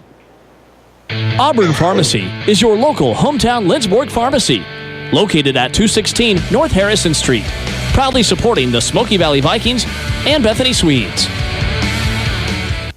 People's Bank and Trust takes pride in its heritage of service to the customer and features 12 locations in central Kansas. People's Bank and Trust, a proud supporter of Smoky Valley and Bethany College. Member FDIC.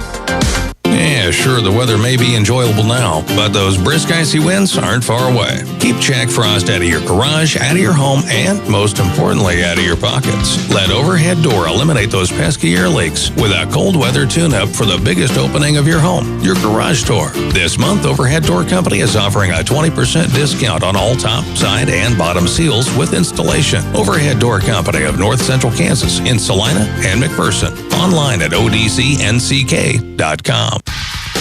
Lindsborg Community Hospital and Family Healthcare Clinic, supporting concussion safety and impact testing for all athletes who call the Smoky Valley home. The Old Stuga in downtown Lindsborg is celebrating 40 years in business. Home of the famous Brent Nelson sandwich. Visit them on South Main Street. Go Vikings and go Swedes. Direct Access Physical Therapy is available at Lindsborg Community Hospital. Direct Access means you can schedule an appointment for PT without a doctor's order. Sports rehab, post-joint replacement, back pain. Schedule an appointment for evaluation and treatment. Mark, Robin, Nikki, and Derek will get you on your way to better health and activity. Call 785-227-3308 and ask for physical therapy at Lindsborg Community Hospital. This is a Rocking M broadcast of the Smoky Valley Vikings. And welcome back to Anderson Stadium, Lindstrom Brothers Field here on the campus of Bethany College, where the Smoky Valley Vikings are enjoying a 28-6 halftime lead. Can't give yourself too many pats on the back yet, because it's a long way to go. And joining me, Mark Bengtson, my son, talking about the year was 2006 when the Vikings had a chance to win a game at Hesston, and your memory and Coach McClure's memory is a little bit different, but I think you're right, because he brought up the fact that Derek Odell got an onside kick late in the game, and he couldn't remember if it was that game or not, but must have been an exciting game. You remember more of it than I do. Yeah, it definitely was. You know, it's like we talked about earlier, Hesston's always been a quality opponent that Smoky Valley's faced for many, many years. You know, and Hesston was a tough team. They had a great year the year before as well. And we knew we had a pretty good team as well. Coming off a loss to Collegiate the week before, going up there. Like I said, it was, blowing about 35, 40 miles an hour. We actually, texting from a few former teammates, Adam Lackey, and he was telling me that we actually took the ball, or we took the wind both halves. We gave Hesston the ball at the beginning of the game and at halftime so we could have the wind in the fourth quarter. And I remember that was a huge thing. Teams would go for it on fourth down because it was blowing 40 miles an hour. And if you've ever been to Hesston's field, there's not much wind protection there. So, it was a real back and forth game because of that. Not a lot of punting, not a lot of passing. So a lot of good stuff going on. Hesston at that point ran the wishbone, so much different than they do now. And, they had three good backs there. Rob Moore was a back that was there for a couple years. I think he was a year younger than me. They had a lot of great athletes there. And, it was a great game. It was back and forth. Like I said, I believe we both scored at halftime, or in the first half, and we came back and scored, I believe, on a long pass, a long little, or a counter play to Michael Dumars or Michael Baker, one of the two Michaels that was in the backfield that were both, all-state caliber running backs. Had a long play, took the lead, then Hesston scored, came back and scored with under a minute to go. I believe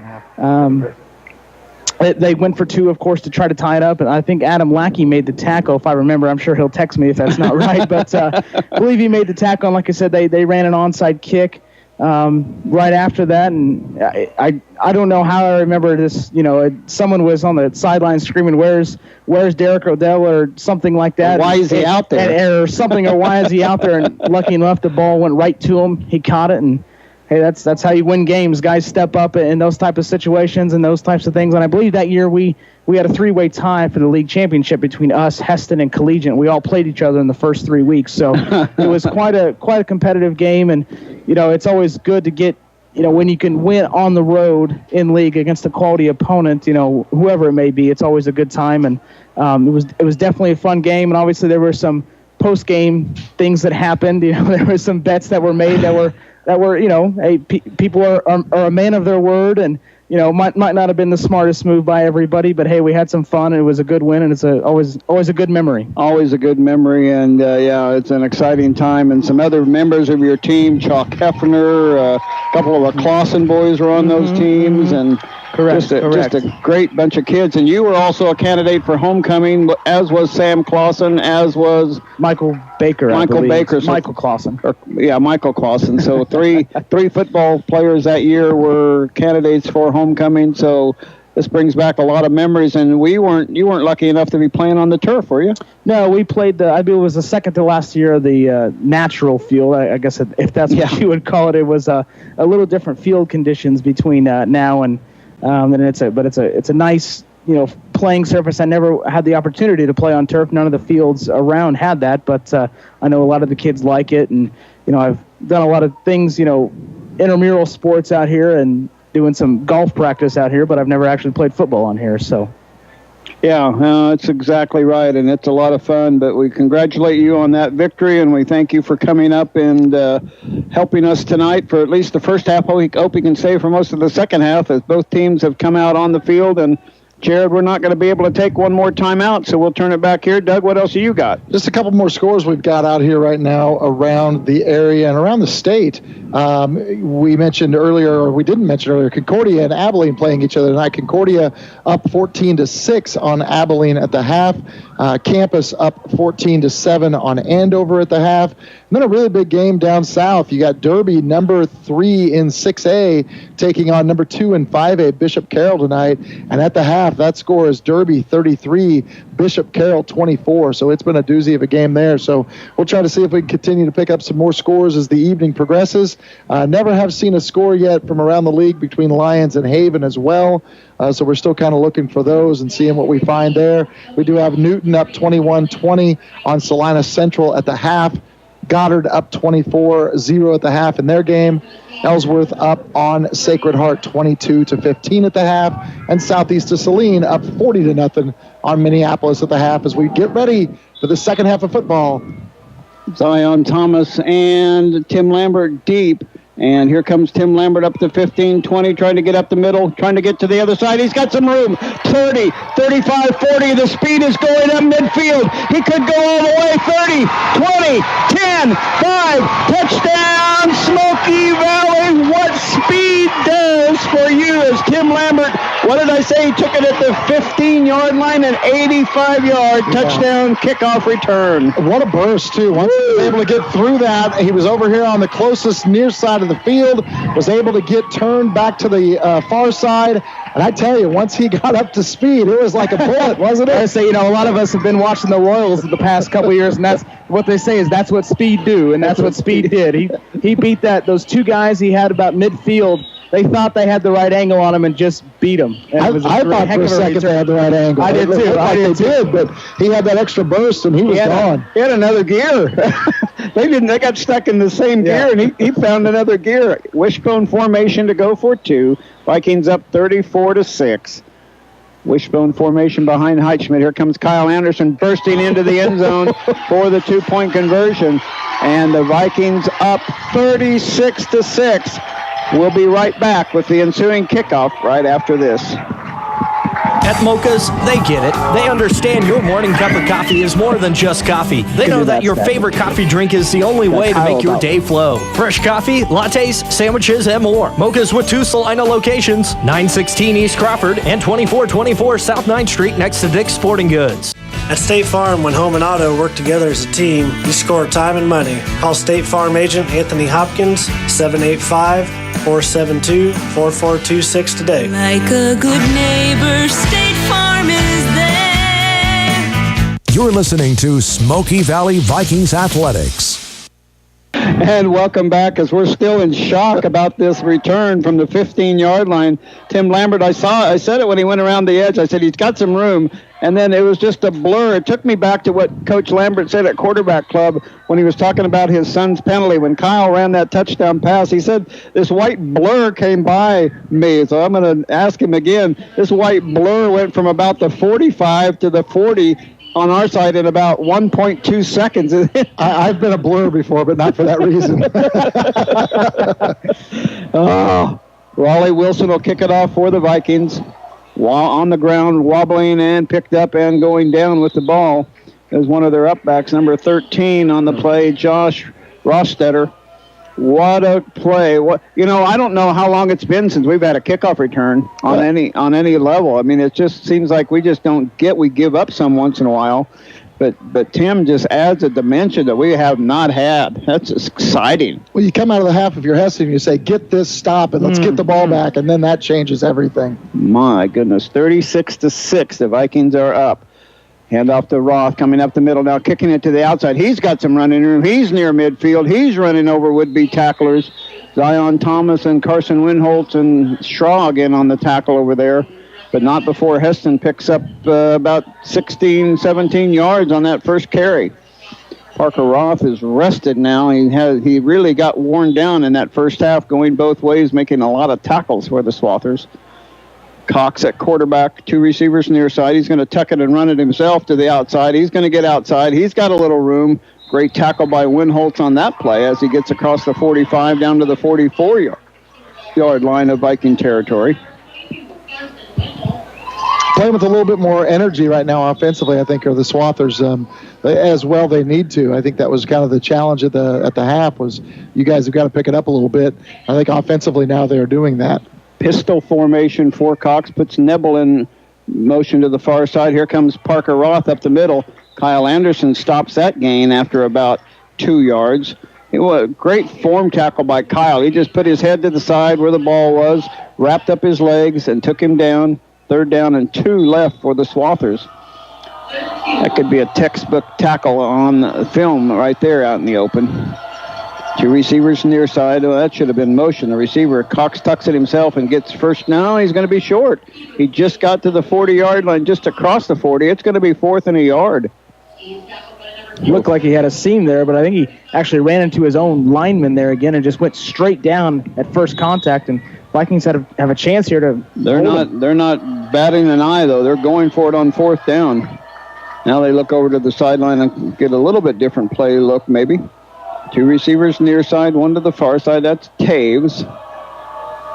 Cox is in that pistol formation. He's got Roth behind him. He's going to hand it off to Roth. He's got first down yardage and down to near the 35-yard line. So burst of speed up the middle and ran over one of the Viking tacklers. That's big guy contacting big guy. If that was Riley Odell or probably Blake Hebel, he looks like he's playing more on that side than Riley's more on the near side than Blake is. They're still going to that 3-down lineman the Vikings are on defense. 1st and 10, Hesston. Cox looking to tuck it himself, looking to run. Now he's trying to get outside. He's going to get pressure. Now he is going to finally throw it, and it's incomplete short. Well, Jacob Adams was putting some pressure on. I don't know how that lineman got away without holding there because Jacob had a little bit of angle to go there and get the ball, but unable to get the flag out. Two receivers far side, two to the near side. 2nd down and 10. 9:39 to go. 3rd quarter, Vikings up 36-6. Neville in motion now to the far side. Dropping back to pass and getting busted by Conrad Peterson. Wow! He didn't really tackle him. He just knocked him over. He kind of just ran in. He kind of just chest bumped him almost. And chest bumped him. And the quarterback, I don't think he even saw him. Conrad came from his backside. Conrad just knocked him over. was happy and then ran back to the huddle. It was kind of a take that play. He kind of got back there and just said, I'm going to take you down here. And he had a great angle. He really came off the edge beautifully there and was able to get to the quarterback so well. I don't think there's any way Cox saw it coming at all. That could be our impact performance of the second half. Great play. 3 receivers near side, 2 to the far side. That pass is incomplete. Cox was rushed again with Conrad, Peterson, and Wampler coming up the middle. It's 4th down and nearly 20 yards here at the 9-11 mark. So big 4th down for Hesston again. They went for it last time on 4th when it was 4th down and less than a yard. But this is 4th down and long. They got to get down to the 25-yard line. Cox dropping back to pass, looking down, looking deep, and he's going to be sacked! Ethan Wampler at midfield. The Vikings come up with 2 huge plays in the backfield, and the Vikings take over on downs at midfield. Wow. Definitely a lot of credit to those guys, both Conrad on the play before and or 2 plays before, and then Ethan Wampler this time. But let's not forget the coverage. Yeah. Both plays, we had great coverage on the field. There was nowhere for Cox to go. No. I mean, he took a little longer that time because he knew he had to pick up 19 to get that first down, 18 to get there, but it was not there, and that allowed Wampler to be able to come in and wrap that play up big time. Wishbone formation for Heitschmidt right at midfield. Looking to pass, looking down the field to Tim Lambert. He's wide open at the 30, 25, 20, 10, and out of bounds. I got a little anxious there. He was out of bounds about the 14-yard line. But again, the ball a little bit underthrown. I was looking at Brett Heitschmidt. He's holding his hands over his head. He knew he had 6 points. Worst part about that play was, best part about that play was, Timmy was wide open and Jacob Adams was wide open down the seam. We've gashed him so much with the run game, they've had to stay in the box to try to get stops. And you're right, if he leads Timmy a little bit more there, it's a touchdown. But coming from a quarterback, that's one where all you got to do is get it to him. Don't overthrow it, because then it's a huge missed play.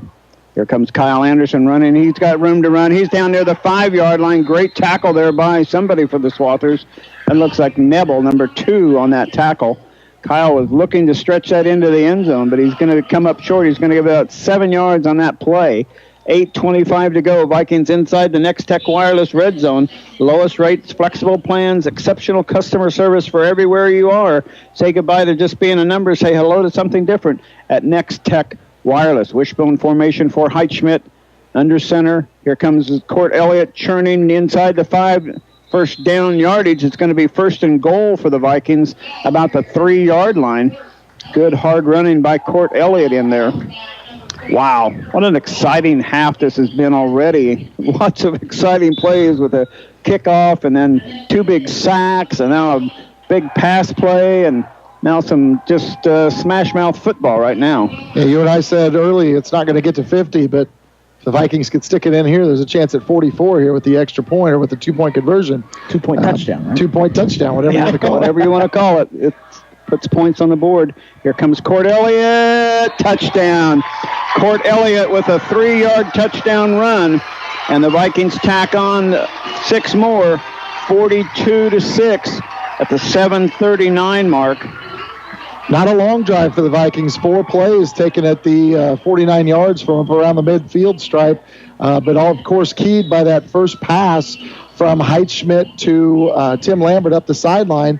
And then they're just gassed up front. I know it's a new half. I know they had a chance to rest. But we've come right back at them again as Heitschmidt gets under center to go for 2.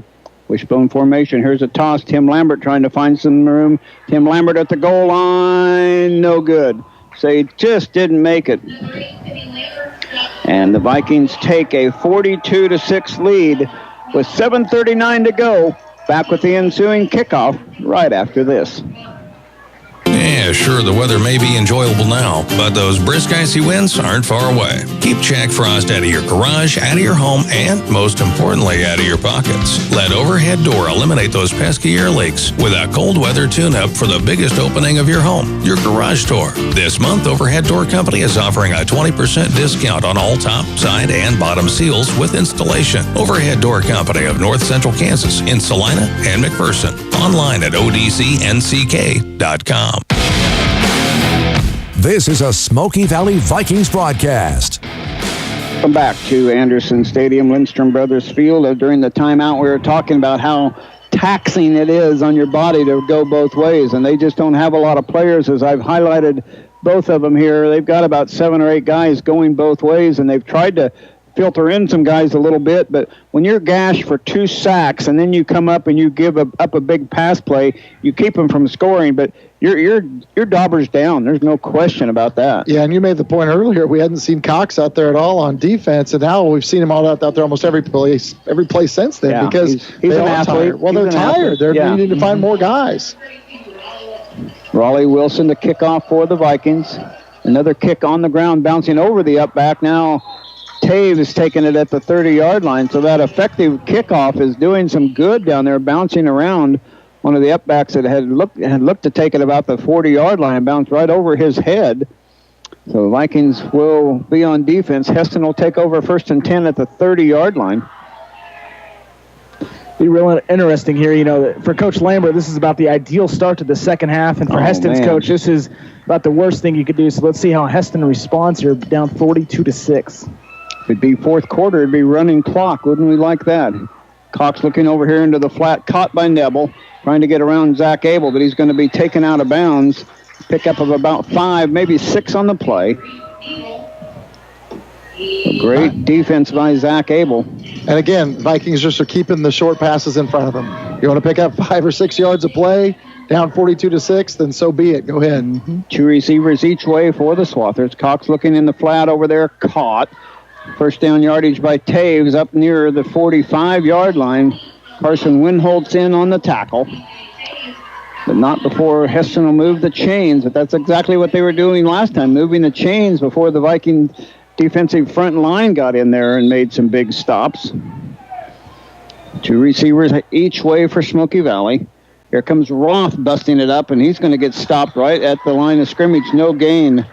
Hebel and Elliott in on the tackle for the Vikings, doing a nice job of flowing. Again, they're not forgetting about Parker Roth. They throw the ball, and then all of a sudden they think they can bust him up the middle. But, boy, we got a couple of linebackers that are spying, evidently, on Parker Roth. Cox looking near side, pass caught. Caught. And then getting away from the first tackler, Abel. And then being brought down for about a 2 or 3 yard gain is number 22. That is McDonald. Haven't gone to him a lot. And that'll be a pickup of only 2, so 3rd down and 8. He bobbled that ball for just a second. That allowed Zach to catch him, but then he snuck around him, but he didn't get around Kyle Anderson on that one. Andrew Peters in as one of the safeties now. Tim Lambert getting a little bit of a rest. Cox looking far side, going to be caught at midfield by Taves and driven out of bounds by Kyle Anderson. Short of the first down, but out of bounds for the stoppage of the clock. But it'll be short of the first down. He's got to get right to the 45, and they're going to put it at the 46. So they got a yard. 4th down and 1 now for the Swathers. Another big 4th down here for Hesston. They're going to turn and hand it off to Raw. He's going to be dropped back. He's not going to make it. Who is that got the first penetration? It looks like Riley Odell. Wow. I talked about guys spying on Parker Roth, and they were going to go to their strength, and that's a couple of big-time athletes hitting each other, and Riley Odell won that battle. Vikings are definitely dominating that up front, and they're doing such a great job, like you said, of spying Roth. They have not lost their attention to him, but the fact that they've spread out, like Mark mentioned earlier, spread out in the flats to spy. We're not giving anything on the screens. We're not allowing any big yards on those little dump passes, and we're not giving anything up down the field. So Vikings take over here at the 47. Does the clock run in the 3rd quarter? I didn't think it ran until the 4th quarter. I think it does. I think it's a whole second half once you get up by 35. Is it? Okay. So it's a running clock already. Somebody's got it in the middle. That's Riley Odell. He'll get a couple yards up near midfield. So the Vikings take over on the 47-yard line for their first series of plays. So it is a running clock here. It'll be a running clock the rest of the game then. The Vikings are dominating. The only thing better would have been to shut them out. They've shut us out the last 2 years in a row, but they got the first score. So like you said earlier, credit to our defense and our coaching staff for coming up with a plan and not letting us get our daubers down, even though they took the first score and scored in 1 minute and 8 seconds. It's been all Vikings ever since. Wide receiver each way, I formation behind Heitschmidt. Heitschmidt's got the ball himself. He calls his own number. He's got some room down to the 45-yard line across midfield. So it's going to be 3rd and 2 for the Vikings. Brett hasn't called his own number very much, but that one was a good one. No, like you said a second ago, we might have given up the 6, but 42 unanswered points against a very good Hesston football team who played an extremely close game to open the season against state-ranked Garden Plain to get things going. So it is definitely a good night for the Vikings here. Oh, man, showing what they're capable of. Court Elliott, flanker behind the tight end on the far side. I formation behind Heitschmidt. Here comes Riley Odell. No, Kyle Anderson's got the ball.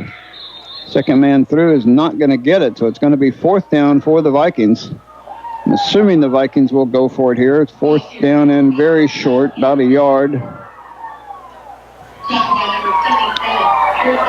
Get the lineman credit up front that are doing such a good job, including Ethan Wampler and Kai Shugren and John Burks and Conrad Peterson. Who am I missing? Nate Grosslin. Of course, Jacob Adams at tight end as well. At tight end, everybody's just doing a sensational job in there. Under center wishbone formation is Heitschmidt. Turning, hands it off to Kyle. He's got big room. He's got more yardage. Churning to the 20 or 35 and down to the 32 or 33-yard line. He needed a yard. He got about 10. Kyle Anderson just churning for yardage. He was near 100 yards at halftime, so you know he's got big yardage, and he just gives a big pat on the helmet to Ethan Wampler. He went right behind Ethan Wampler, and Ethan didn't disappoint. No, he didn't. And it's so nice to see us just methodically doing what we're good at. You know, we didn't dominate the amount of plays in the first half, but we made plays when we needed to make plays. And not only that, but our defense was able to allow our offense time to rest. Yeah. And we were able to come back out and take advantage of some of that by getting a lot of guys the ball. And now we've just come out with this wishbone and continued to attack. Heitschmidt hands it off to Court Elliott. Court Elliott running from the tailback position. Court Elliott, 2nd, 3rd, and 4th effort as he spin around and churning and churning. He's inside the Next Tech Wireless red zone. A big chunk of yardage picked up by Court Elliott. We just continue to bring fresh bodies in at the running back position.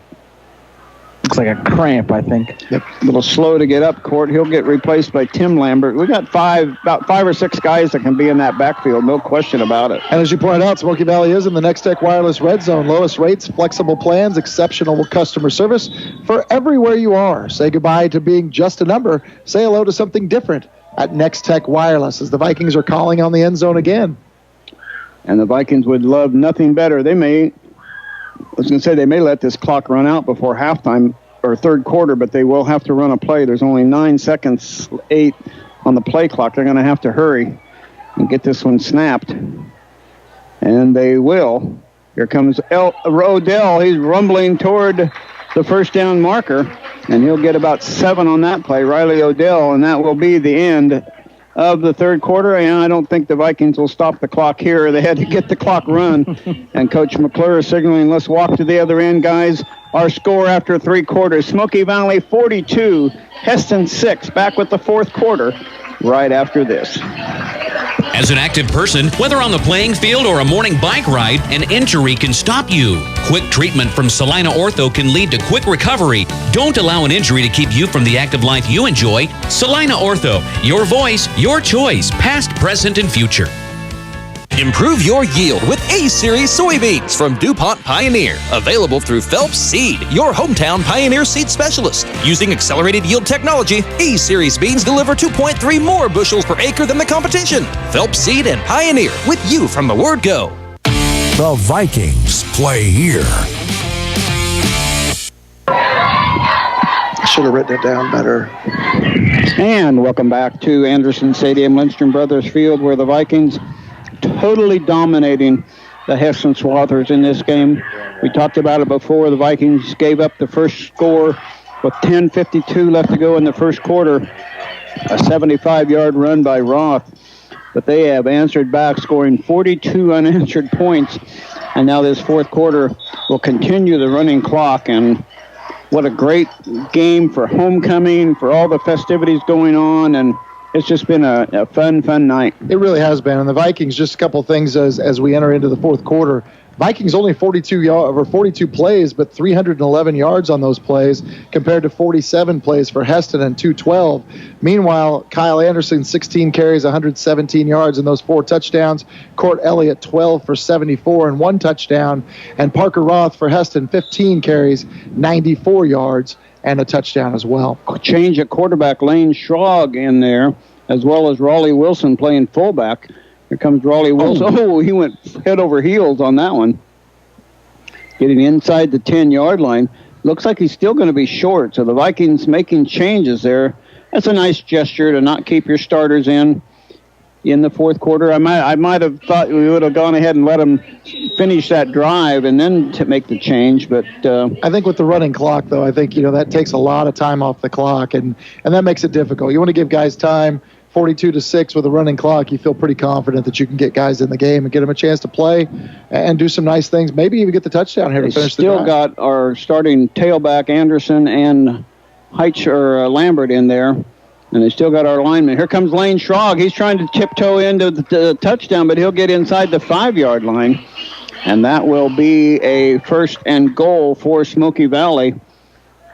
Lane Schrog giving him some valuable experience as the backup quarterback to come in with the starting offensive line and starting running back position as he's able to get some valuable experience. And now somebody coming in for Kyle, number 24. That's Trey Kennedy coming in at tailback position. Don't miss the RE/MAX Advantage Realtor Scoreboard Show tonight from 10 to 11 on Sports Radio 1150 KSAL. Get a recap of this game, scores from the area, and other wraps from around the Rockingham media stations. That's RE/MAX Advantage Realtor Scoreboard Show from 10 to 11 on Sports Radio 1150 KSAL. First guy through, that is whoever's playing fullback. It's like Raleigh Wilson again. Wilson again getting it down inside the 1-yard line. So a burst up the middle by Wilson. Now somebody else in at tight end. Number 45 is, get my equipment out of the way, Dax Hop coming in at tight end. Zion Thomas coming in as one of the running backs or a wide receiver. He'll be a tight end. Wishbone formation behind Lane Schrog.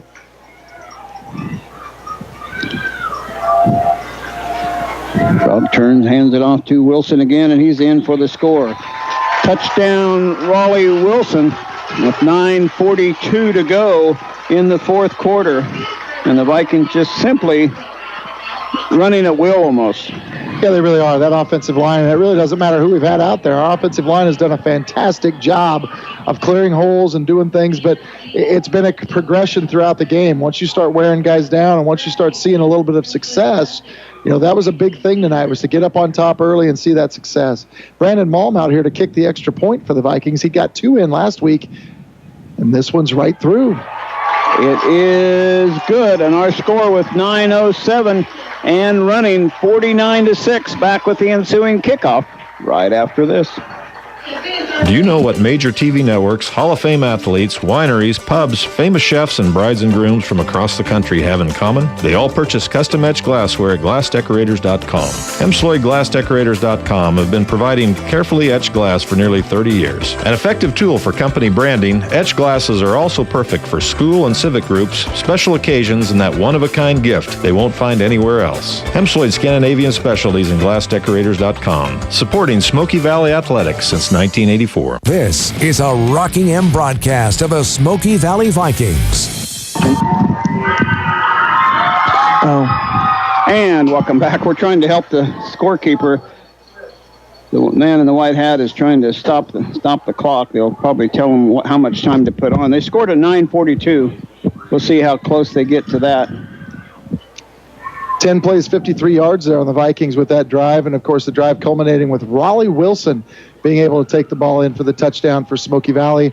And then Brandon Malm stepping out 3 for 3 this year, kicking extra points for the Vikings. Of course, 2 last week and then the 1 this week. And all 3 have been really true right up and through the goalpost. So definitely great to see a freshman like Brandon come out and be able to start to establish that. It's always good to have a kicker as you progress through your high school years. And who was your kicker, Mark?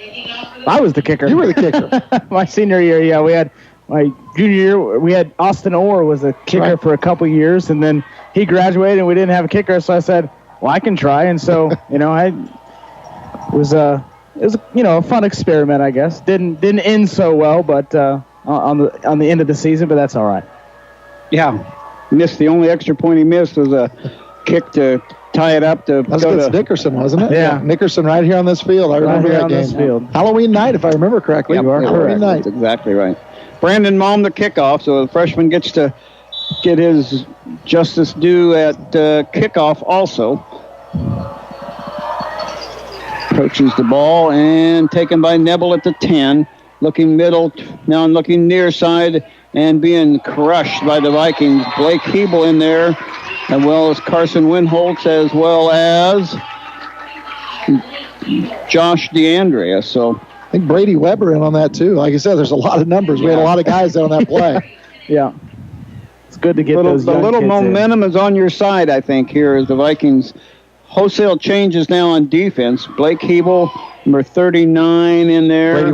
Brady Weber, you said, was in there. Josh DeAndrea is a linebacker. Dion Thomas is a linebacker. Kennedy, young underclassman, is a linebacker. Now Hesston's going to call timeout. We'll keep this one right here. I want to thank our sponsors that help us with our portion of the game. Again, Art Shirt, Harry Malary, Viking Auto, Scott's, R&R Excavating. Contact Maury Loader for all your Smoky Valley real estate needs.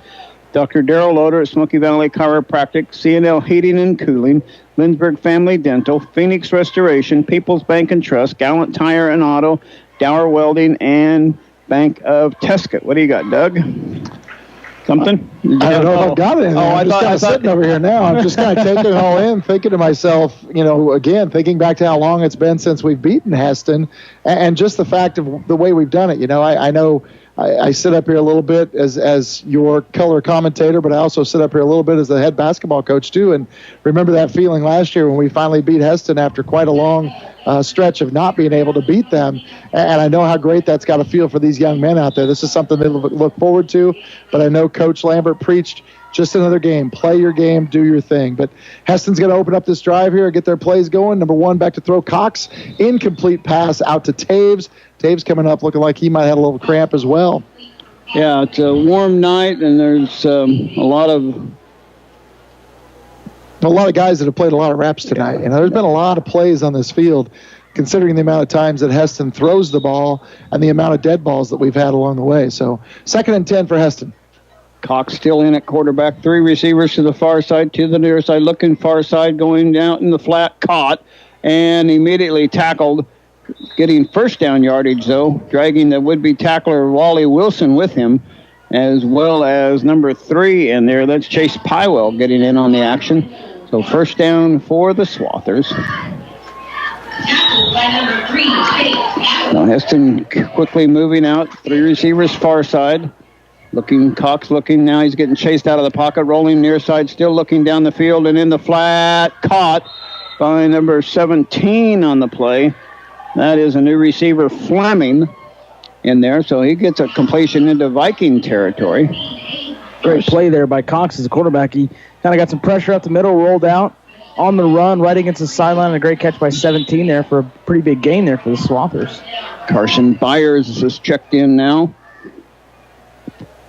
Cox looking far side, now looking near side, now looking far side again, now being chased out of the pocket, complete again, this time to Taves. Knocked out of bounds by Josh DeAndrea. Pickup of about 6 or 7 down to the Viking 36-yard line. 73 and 75 in there for different defensive linemen. That's Trace Scott and Matt Adams. Trying to get all these guys mentioned here on the radio. Cox looking near side, caught. Turning upfield down to the 26-yard line. Landon Spencer with that catch, and DeAndrea on the other tackle, as well as Chase Pywell on that one. A good effort by the Vikings. Again, they're playing against, their varsity players are playing against our JV team. That's okay. There's a pass caught out in the flat. Quickly in there is that's Zach Abel still in there, so not all of our starters are out. So Zach Abel makes a nice catch on number 5, Martin. Yeah, nice tackle over there. Little screen pass. Only picks up a yard. Looks like it was going to have more, but like Zach has closed so well today on the outside. Open, empty backfield. Another pass caught by Martin in the flat. He's driven out of bounds again by Abel. 6:18 in, counting. Vikings with the running clock leading 49-6. What a great effort defensively the Vikings have put up tonight, because Hesston has scored a lot of points in all their games today, and they're going to be scoring there. So far, they've only scored 6 points. There's Cox looking over the middle, now looking in the flat, now going to scramble, now still looking. Now he's going to change his field and tuck it and try to run. He's got some running room.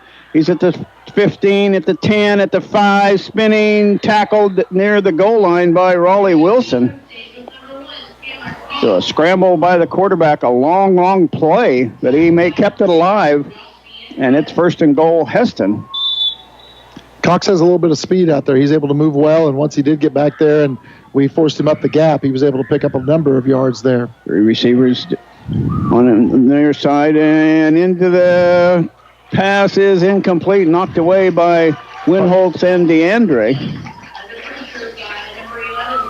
So Cox was trying to thread the needle in there to Neville, or not Neville, that was Taves, and he wasn't able to get it there. 5 minutes now and counting. 3 receivers far side, 2 to the near side. Shotgun formation. Now he's going to tuck it and run himself, and he's in. So Cox takes it in from the 2-yard line. A 2-yard run by Cox. And Hesston scores with 4:50 to go. Yeah, and I think it was big. We talked about the fact that they still had a number of their starters in there, and it was important, I think, for them to be able to get a score here to kind of build a little bit of confidence. There's still a number of big games on the schedule yet for Hesston as they finish up their season. I think they had to get something to show a little confidence to finish this game. Neville in motion to the near side. He's going to hand it off and try to run it in. Neville's going to make it for the 2-point conversion. And our score of 4:46 left to go in the 4th quarter.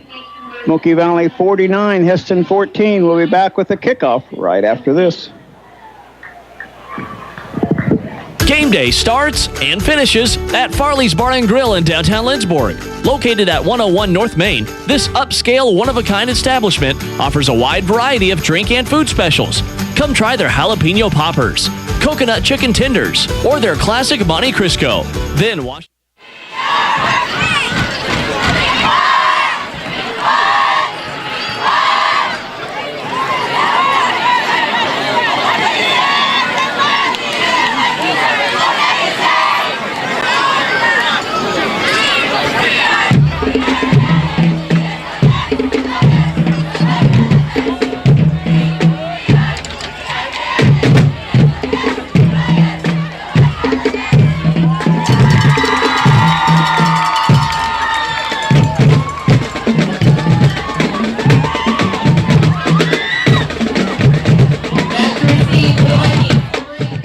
Ottawa coming in with a record of 1-3, I believe. They played one more game than the Swedes did. A couple other scores from around the league. Sorry, Nickerson 20-7 up on Larned. Hillsborough down 56-17 to Halstead. Pratt and Hoisington now tied up 28 all. Wow, and that kickoff, they tried an onside kick, but it was kind of a sidewinding. You got to get that ball to bounce end over end, and he got it kind of sidewinding and end up going out of bounds. So the Vikings will take over 1st and 10 at either the 40-yard line or where it went out of bounds. So it could always make them re-kick, but I think Coach Lambert would take the ball and not risk an actual good onside kick once you get the ball back. So 1st and 10 at the 40-yard line. Trace Scott coming in, number 53-72 on offense. Grant Lysell Alkire. Hunter, how do you pronounce his name? Trostel?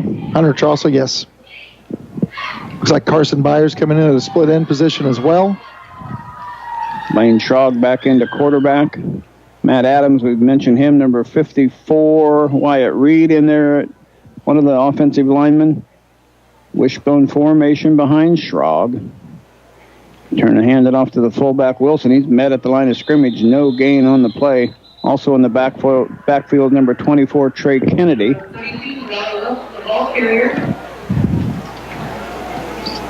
think we got everybody mentioned that's in there. Again, running clock, 4.5 minutes left to go. Some other scores for you that get sent in to me. Goddard, 38-0 Goddard. I don't know who they're playing. End of the third quarter, Ellsworth leads Sacred Heart 30-15. Goddard playing one of the Salina schools? Yeah, we were thinking maybe South. Yep, they are playing Salina South. Playing Salina South. Vikings break the huddle. They're going to have to hurry. There's only 4 seconds left on the play clock. Schrog gets it off in time. He's going to take it himself and try to get outside. He gets grabbed and tackled by number 16 for the Swathers, Bollinger. So Schrog's taken down for a loss on the play.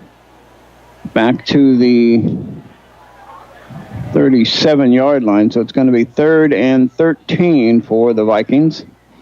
And see what the difference our offensive linemen make there. Hesston's making some big progress in to get the ball, getting some penetration in. Our JV linemen aren't quite as good as the varsity defenders on the other team, but they're giving a good effort, no question about that. 3:13 and counting, fourth quarter action, 49-14. No, they're not going to get that one off.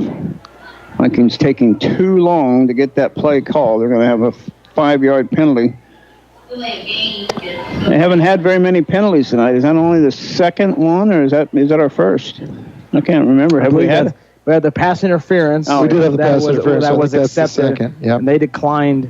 Hesston declined another to get us 4th down. But I think you're right. That's only, and for both teams, really, Hesston had only 3 penalties in the first half. Had 5. Doug 5 penalties. 5 penalties, yeah. But they were pretty costly penalties in the first half that gave Smoky Valley the momentum. And I think this one, we've been subbing some guys in, mixing some things up. You see Matt Lucas, I think, getting ready to check in, number 48. We've got, I don't know if you mentioned Ethan Ostman there on the line, but I didn't. Just a lot of different guys were able to get in, and what a great game to be able to get them in for, to play against Hesston, and to be able to do this. Not sure if we have another clock situation here or not, but a little delay as we get ready to get rolling again. So. Well, they wouldn't stop it to mark off the penalty, so I really don't know why the clock would be stopping. It shouldn't be. Now he's going to roll it, so somebody must have called timeout. You can call timeout and stop the clock. Byers, the wide receiver to the far side. I formation behind Schrog. Schrog's going to roll out and try to pass. He's under pressure, caught by Wilson in the flat, and good tackle there by Hesston. Pickup of maybe 2 or 3 yards on the play is all. And the Vikings will punt the ball away. Maybe we'll find out who the JV punter is, or will they send the varsity guys in? Looks like they're going to send the varsity guys in to punt the ball away. It's one of those things. You don't really have a first team punt team. You really don't mix that up a lot. Yeah. Well, you do get all the guys on the sideline to take their helmets off, but they've got to get out there and get ready. It's just one of those things you want to practice with one group and have that group ready to go. And so, who knows? Maybe Heichman will get down there and catch another buff spot here in a second. I love the fact that he's a long snapper. He's got a good arm, no question about that. He's a good snapper. He gets released right away, goes right down the middle of the field. And Hesston takes it at the 32, trying to get outside 40, and tackle about the 44-yard line. That's where the Hesston Swathers will take over with 2 minutes and counting here left to go in the fourth quarter. Vikings are going to win game number 4. 5th week of the season. 5 games in September this month. A long month. And they'll call timeout. The man in the white hat is trying to call timeout, and he did to get the clock stopped.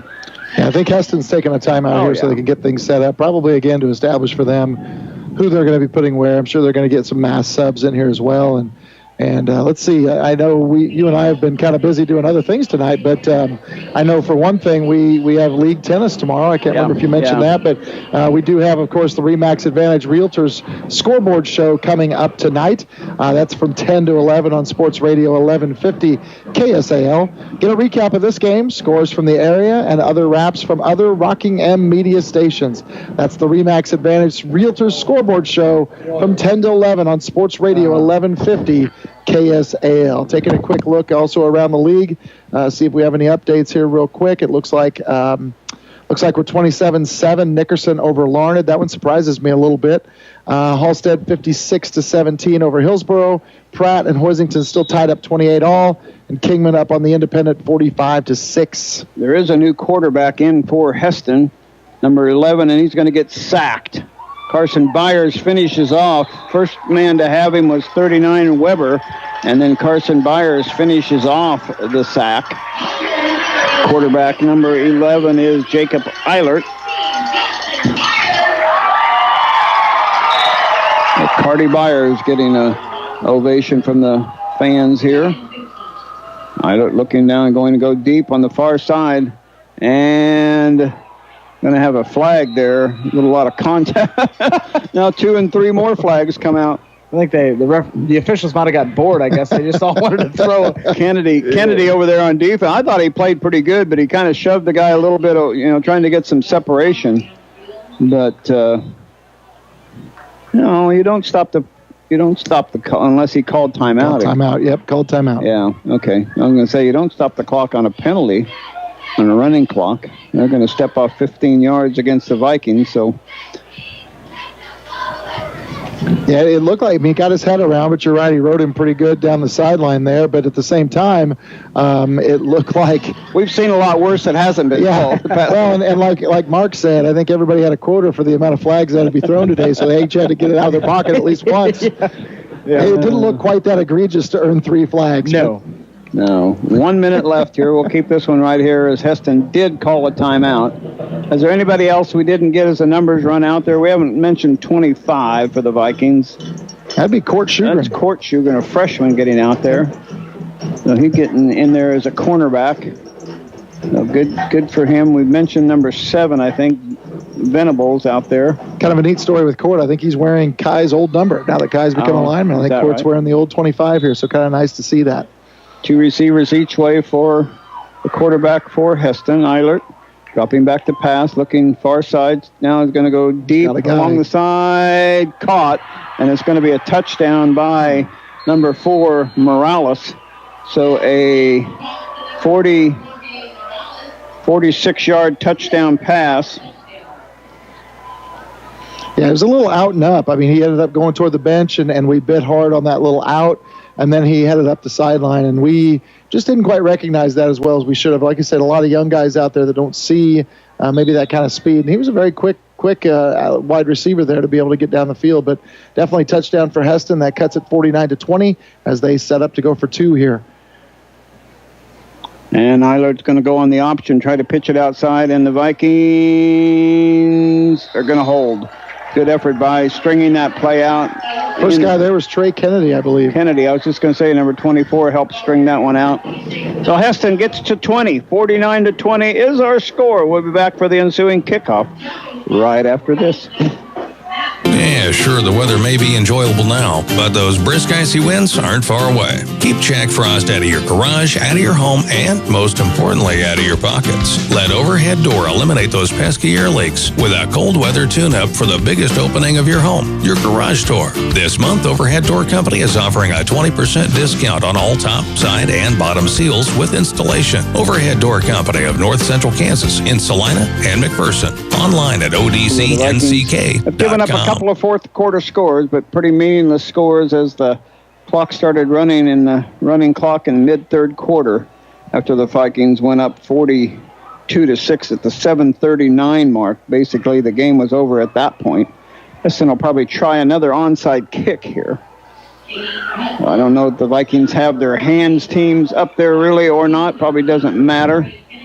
Ball has to travel 10 yards on an onside kick, and usually when a kicker tries to kick it right down into the ground and make it bounce high and then Vikings can come up and touch it. The kicking team has to not touch it before it goes 10 yards. And there it got contacted by one of the players after 5 yards. So, again, he didn't get the roll on it rolling forward. He kind of got the sidewinder spin on it, and one of his own players ran into the ball. Yeah, a little recognition there. I mean, if Blake Hebel can grab that, he could probably take that. I mean, it's already been touched. Yeah. He could take off and go. But, again, just as a smart thing there, just following on the ball, making sure the Vikings get the possession. A couple scores from around the state real quick. Just a few of them to throw out there. Dodge City leads Wichita South 54-6. Wichita Trinity up 62-14 on Conway Springs up on Wichita Trinity.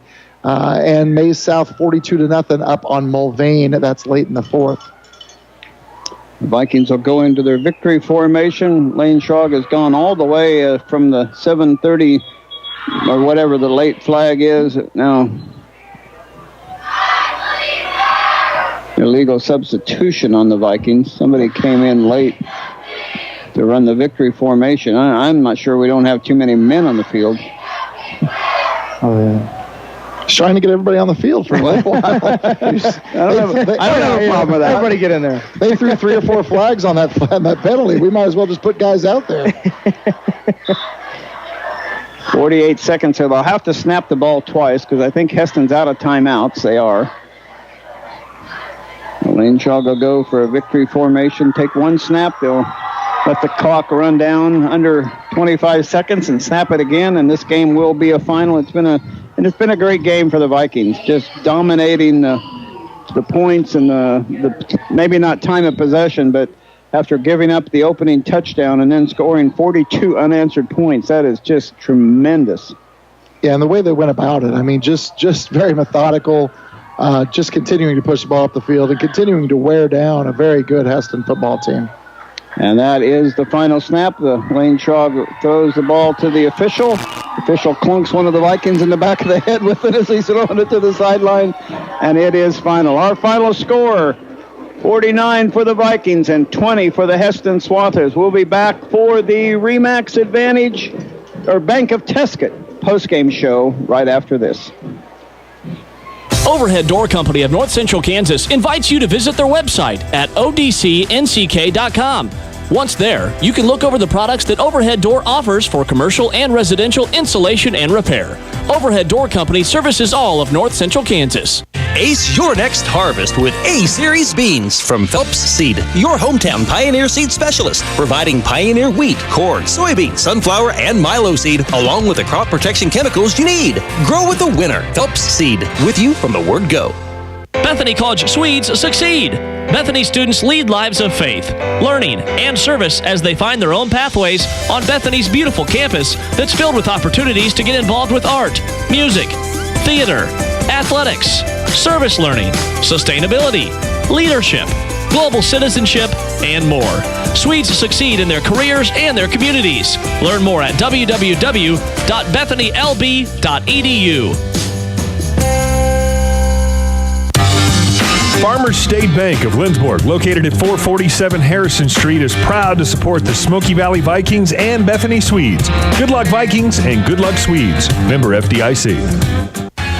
Boyd Accounting provides professional accounting services in the Lindsborg area. Call them today at 227-2589 for all your accounting needs. Wishing the best of luck to the Smoky Valley Vikings and Bethany Swedes. Game day starts and finishes at Farley's Bar and Grill in downtown Lindsborg. Located at 101 North Main, this upscale, one-of-a-kind establishment offers a wide variety of drink and food specials. Come try their jalapeno poppers, coconut chicken tenders, or their classic Monte Cristo. Then wash it down with an ice-cold beer or tall glass of wine. Farley's Bar and Grill at the corner of Lincoln and Main in downtown Lindsborg. Farley's, your game day headquarters for the Smoky Valley Vikings and Bethany Swedes.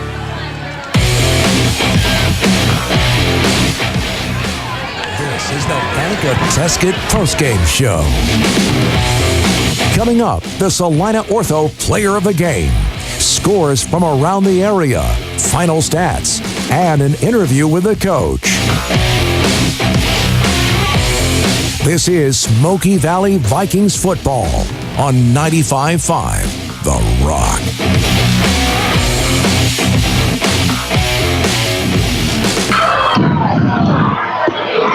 And welcome back to Anderson Stadium, Lindstrom Brothers Field, homecoming night 2017, where the Vikings totally dominate the Hesston Swathers, giving up the first score, but then answering with 42 straight points to take a mid-third quarter 42-6 lead before both teams traded late touchdowns. But what a dominating performance by the guy standing here to my left, James Henderson. Your defense gave up an early score, big play, looking like our Daubers might be down, but we stopped the two-point conversion. Man, what did you say to your defense to spark that rest of the no points for the next 25 minutes? Well, we changed a few things. We worked all week on a different front, the coaches asked me, I said, well, are you going to do that? Are you going to run that front or not? And I said, well, if we can't get them stopped, I said, I'm going to do it. And they said, we'll win. And I said, as soon as I have to. And I had to go to it a little sooner than I wanted to, but it really was helped us with the spread offense, and we thought that it would. It's really, Coach Lambert's and helped us other coaches, kind of make sure that we had everybody responsibility-wise solid with it this week, and we repped it some this week, and our kids really liked it. And I asked them on Wednesday at the end of practice, were they comfortable with if we ran it, and they all said yes. They thought it would be great, and so we got them sold on it. And then the kids went out, and the kids are the ones that really did the job. Oh, they did. They no more than that early third quarter when Conrad Peterson got the sack, and then Ethan Wampler got the sack. They were that three-man front. They just couldn't stop them. I don't know if you were twisting inside there or doing some stunting or something, but those guys were just dominating in the middle. Well, we had them guessing on a little bit about what we were doing, and they didn't know exactly where we were going, but we weren't that exotic either. I want to mention Riley Odell played a great game at one of our inside linebackers tonight. And then when we went to our other front, when we brought Blake inside there with Riley, those two were really good tonight. We thought they were spying on Parker Roth. He just didn't get loose of anything. They ran some middle screens, some slip screens, and every time we were there. We were making plays right at the line of scrimmage, and whether he was running the ball or whether he was being a receiver, we were spying evidently on Parker Roth. Well, our kids they followed our game. Actually, we really weren't spying him. We just coached our kids up on the situations where we thought they were going to do that. And then our kids, I tell you what, we had a really nice week of practice. Those were the types of things that we were calling out in practice before our scout team ran them. So it didn't surprise me that we did it so well tonight. I thought he'd be a little bit harder to tackle. And I was really worried after that first drive. But, he's really good. Oh, he is. He's really good. He's going to be one of the better players we see the whole year. But our kids did a really good job of tackling tonight. We altered a few things that we'd been working on tackling-wise this week, too. And, again, a credit to our kids. They made that adjustment so we could make sure that we got him tackled. So secondary was super tonight. But, our offense answering right away there after they scored and then getting the two-point conversion, we went and punched them right in the mouth. And then we really were, our offensive line and our running backs, boy, I tell you what, we got quite a crew there. And then, later in the game when they're tired, you throw the ball to Riley and he gets rumbling down the sideline. That was a fun play right here. Yeah, it was. The other play I want to talk about is your thoughts on how fast Tim Lambert can be from the 40 to the 40. When he took that kickoff and ran over that edge, and it looked like he was going to get run out of bounds, and it looked like about 1.2 seconds that it took him to get from the 40 to the 40 and then finish that run. But it was just a blur on that sideline. How fast is Tim Lambert? Well, we're trying to convince him he's a lot faster than he thinks he is, and he's starting to believe it. The funny thing about that play is we didn't scheme a return at all. They had a really nice pooch kick that they would kick really high that would go about 15 yards, and you had to fair catch it or it was going to be a great, kind of onside type play. Sure. And we thought they were going to do that. So we just had all our guys moved up there and preparing for that, and they all tried to block somebody, and Timmy caught that crease, and boy, I tell you what, you're right. I've never seen him run like that before. My goodness. But, that was great to see. And just a complete game tonight. You had a few penalties that were maybe a little bit more than you'd want. You might have to work on that a little bit, but the offensive line played good. You rotate enough kids in the backfield that you keep everybody fresh. We were certainly wearing them down. Yeah, we were, and just the physicality, our physicality, really overwhelmed them eventually. You could see some of their players, their number 2, their number 5, even 44. They were tired of it. No question. They were tired. Lions next week. You know that Lions isn't a great team. You can't take anybody lightly, though. No, we're not good enough to do that. And so, we're going to have to get the kids ready. It'll be a challenge for us coaches to get them to play with the emotion and the intensity that they played tonight. That'll be the challenge more so than to get them where we need to have them as far as scheme-wise goes. So, real challenge for us. But I am tickled for our kids. We hadn't beat Hesston in 13 years. So This is huge for our program. And this guy was the quarterback last time you beat him. Yep.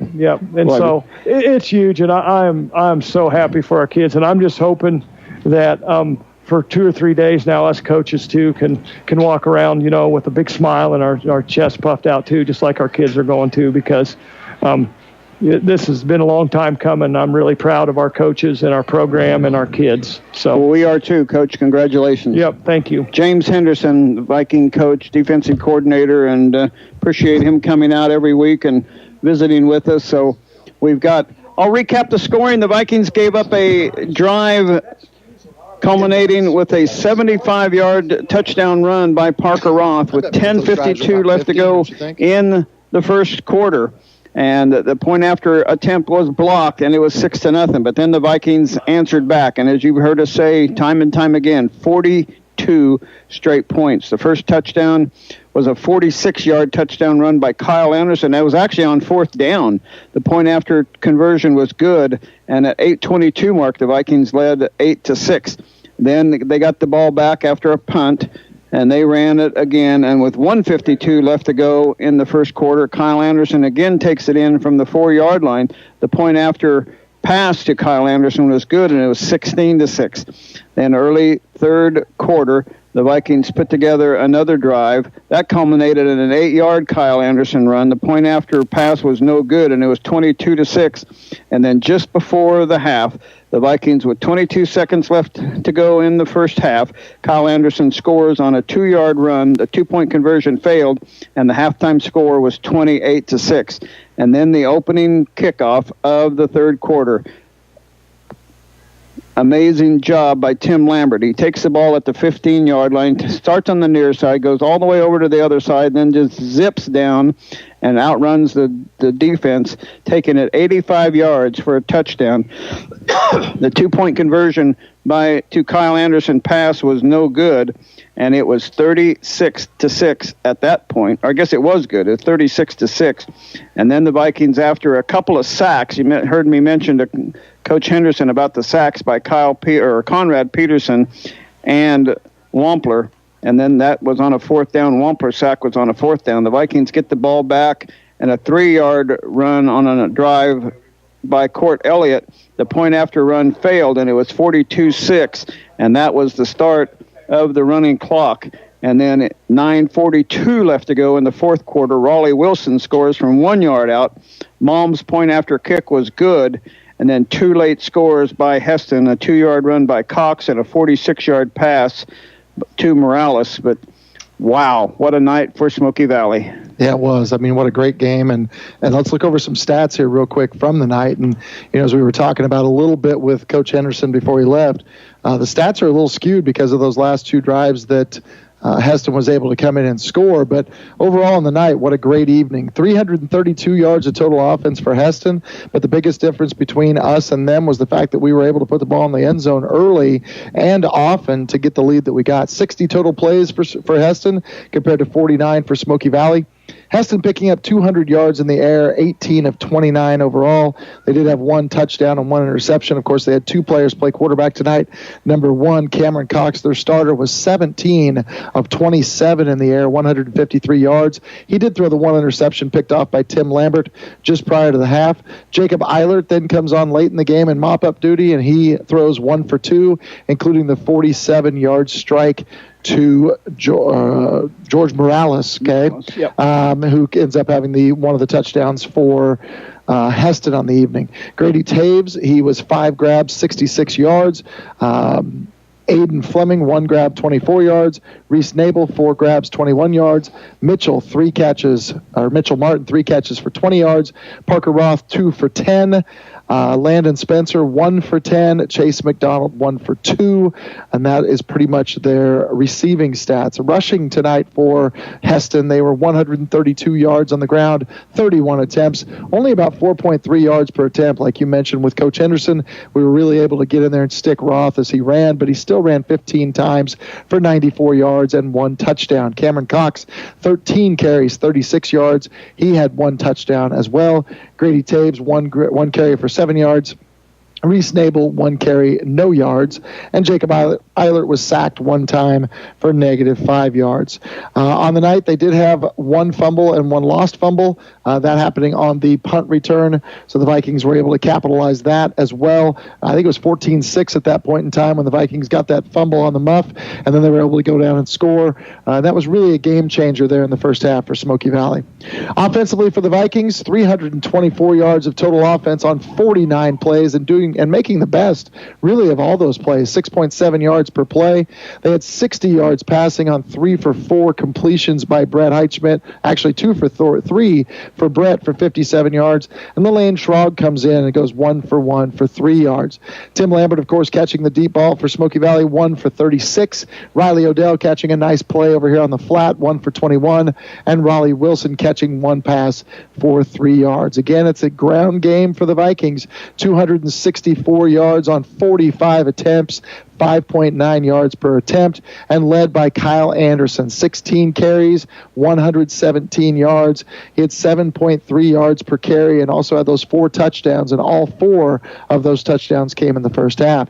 Court Elliott, 12 carries, 74 yards. He was really strong right up the middle. He also had a touchdown for the Vikings. Tim Lambert, 3 carries for 30 yards. Riley Odell, 6 carries for 22 yards.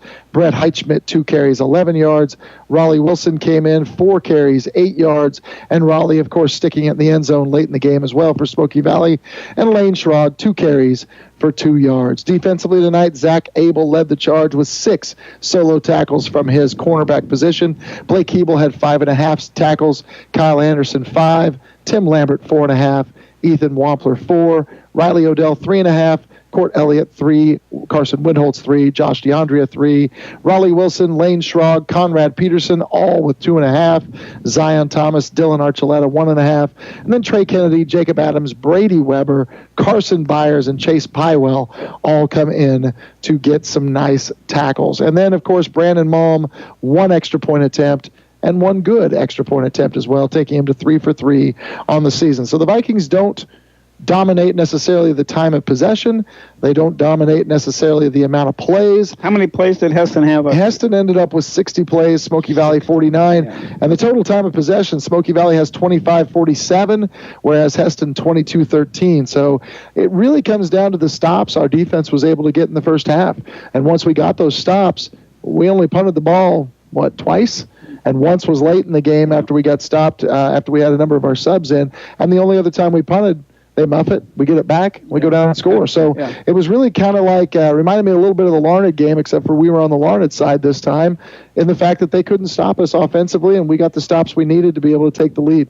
And I think another thing that Coach alluded to was the wear down factor. We were able to wear them down some significantly, and it showed in the late second half or late second quarter, and then in the third quarter they really got their daubers down after that kickoff return by Lambert, and then the total domination in that third quarter. It was just a complete victory, and a victory that they'll celebrate tonight as homecoming, and we hope that the tennis team will be able to come back league tennis tomorrow. So just like you mentioned, a lot of things going on around the Smoky Valley area. Well, it is time now for the Salina Ortho Player of the Game. Salina Ortho is a proud sponsor of the Player of the Game for all of the Rockingham media stations. And what do you think? I always hate doing it because in so many of our games we have so many complete. It was easy last week because Kyle had such a big week, big play again. But I would vote for Kyle again because 117 yards, 4 touchdowns. He didn't have a big second half, but he had a tremendous first half, and we gave the first half player of the game or outstanding performance to Brett Heitschmidt. So he didn't come up with anything really big, but maybe we should give it to Tim Lambert. Maybe Tim Lambert should get a vote, too, of the big kickoff return. I think there were a lot of big plays, but I think, and I know we've said it a few times, and it's starting to become a little cliche, but nothing happens tonight without our offensive line. Oh, absolutely. And they really got it done. But I even take it a step further. I think the defense and the adjustments the defense made, like Coach Henderson said, how soon are you going to switch to the new defense? Well, when we need to. We needed to after it was 6-0. And our guys did, and they responded, and really it shut them down. So I think that whole defensive crew tonight has to be our player of the game, because there's no way you hold a great team like this to 6 points throughout 3.5 quarters of action the way we did. But our guys stepped up and got it done and did it collectively, and that's what was so great about it. Changing to that 3-man front and those guys, how they dominated in there, I would certainly concur, and that was a great idea to point them out and do how good they are going to go. What am I doing? Oh, I thought I did something wrong. Anyway. Too many guys in the booth. Yeah, I know. 49-20 is our final score, and again, best wishes to the Viking tennis team tomorrow. They got league tennis meet here at Smoky Valley tomorrow. It's the big mattress fundraiser. Is that at the school? It's at the high school from 10 to 5 tomorrow. It's at Smoky Valley High School. So head on out, pick up mattresses, twin size, full size, queen size, king, California king, and every purchase made tomorrow benefits the band, orchestra, and choir programs at Smoky Valley directly. So let's come out, let's get some mattresses sold, and let's have a great day. And then once you're done with that, then you can come down here and take part in the tailgate going on here for the Bethany game, kickoff tomorrow night against Ottawa at 7 o'clock. So just a tremendous amount of things. And last thing on my mind, how'd the Royals do? Any final in the Royals game? They were up 2-1. We hope they won, because the Royals aren't going to make the postseason for the first time in 3 or 4 years. So they had a great season, but just came up a little bit short in the baseball thing too. So it's an exciting thing. Our next game is Friday night at Lions. We'll be on the road. Kickoff at 7 o'clock. Pregame will be at 6:45, followed by the Rockingham Media Network pregame show on KSAL. So a lot of things going on there, and we'll hope to continue our streak of games here. Was it a final 2-1? No, it's still going on. So you can catch the Royals on there. Any final thoughts? No, great night for the Vikings. Good start. Like I said, couldn't possibly ask for anything better other than being 5-0 at this point in time. But I think the thing we've done is we learned a lot from that Larned game about what we need to do. Our guys have been focused. They've been playing and doing the things that Coach Lambert's asking them to do. As long as we continue to do that, we move forward. For Mark, for your brother Jason, for Doug, for Jared back at the station, this is Dawn wishing everybody a very pleasant good night. Thanks for listening. Tune in tomorrow night at 6:30 for the Swede pregame. Take care, everyone, and good night.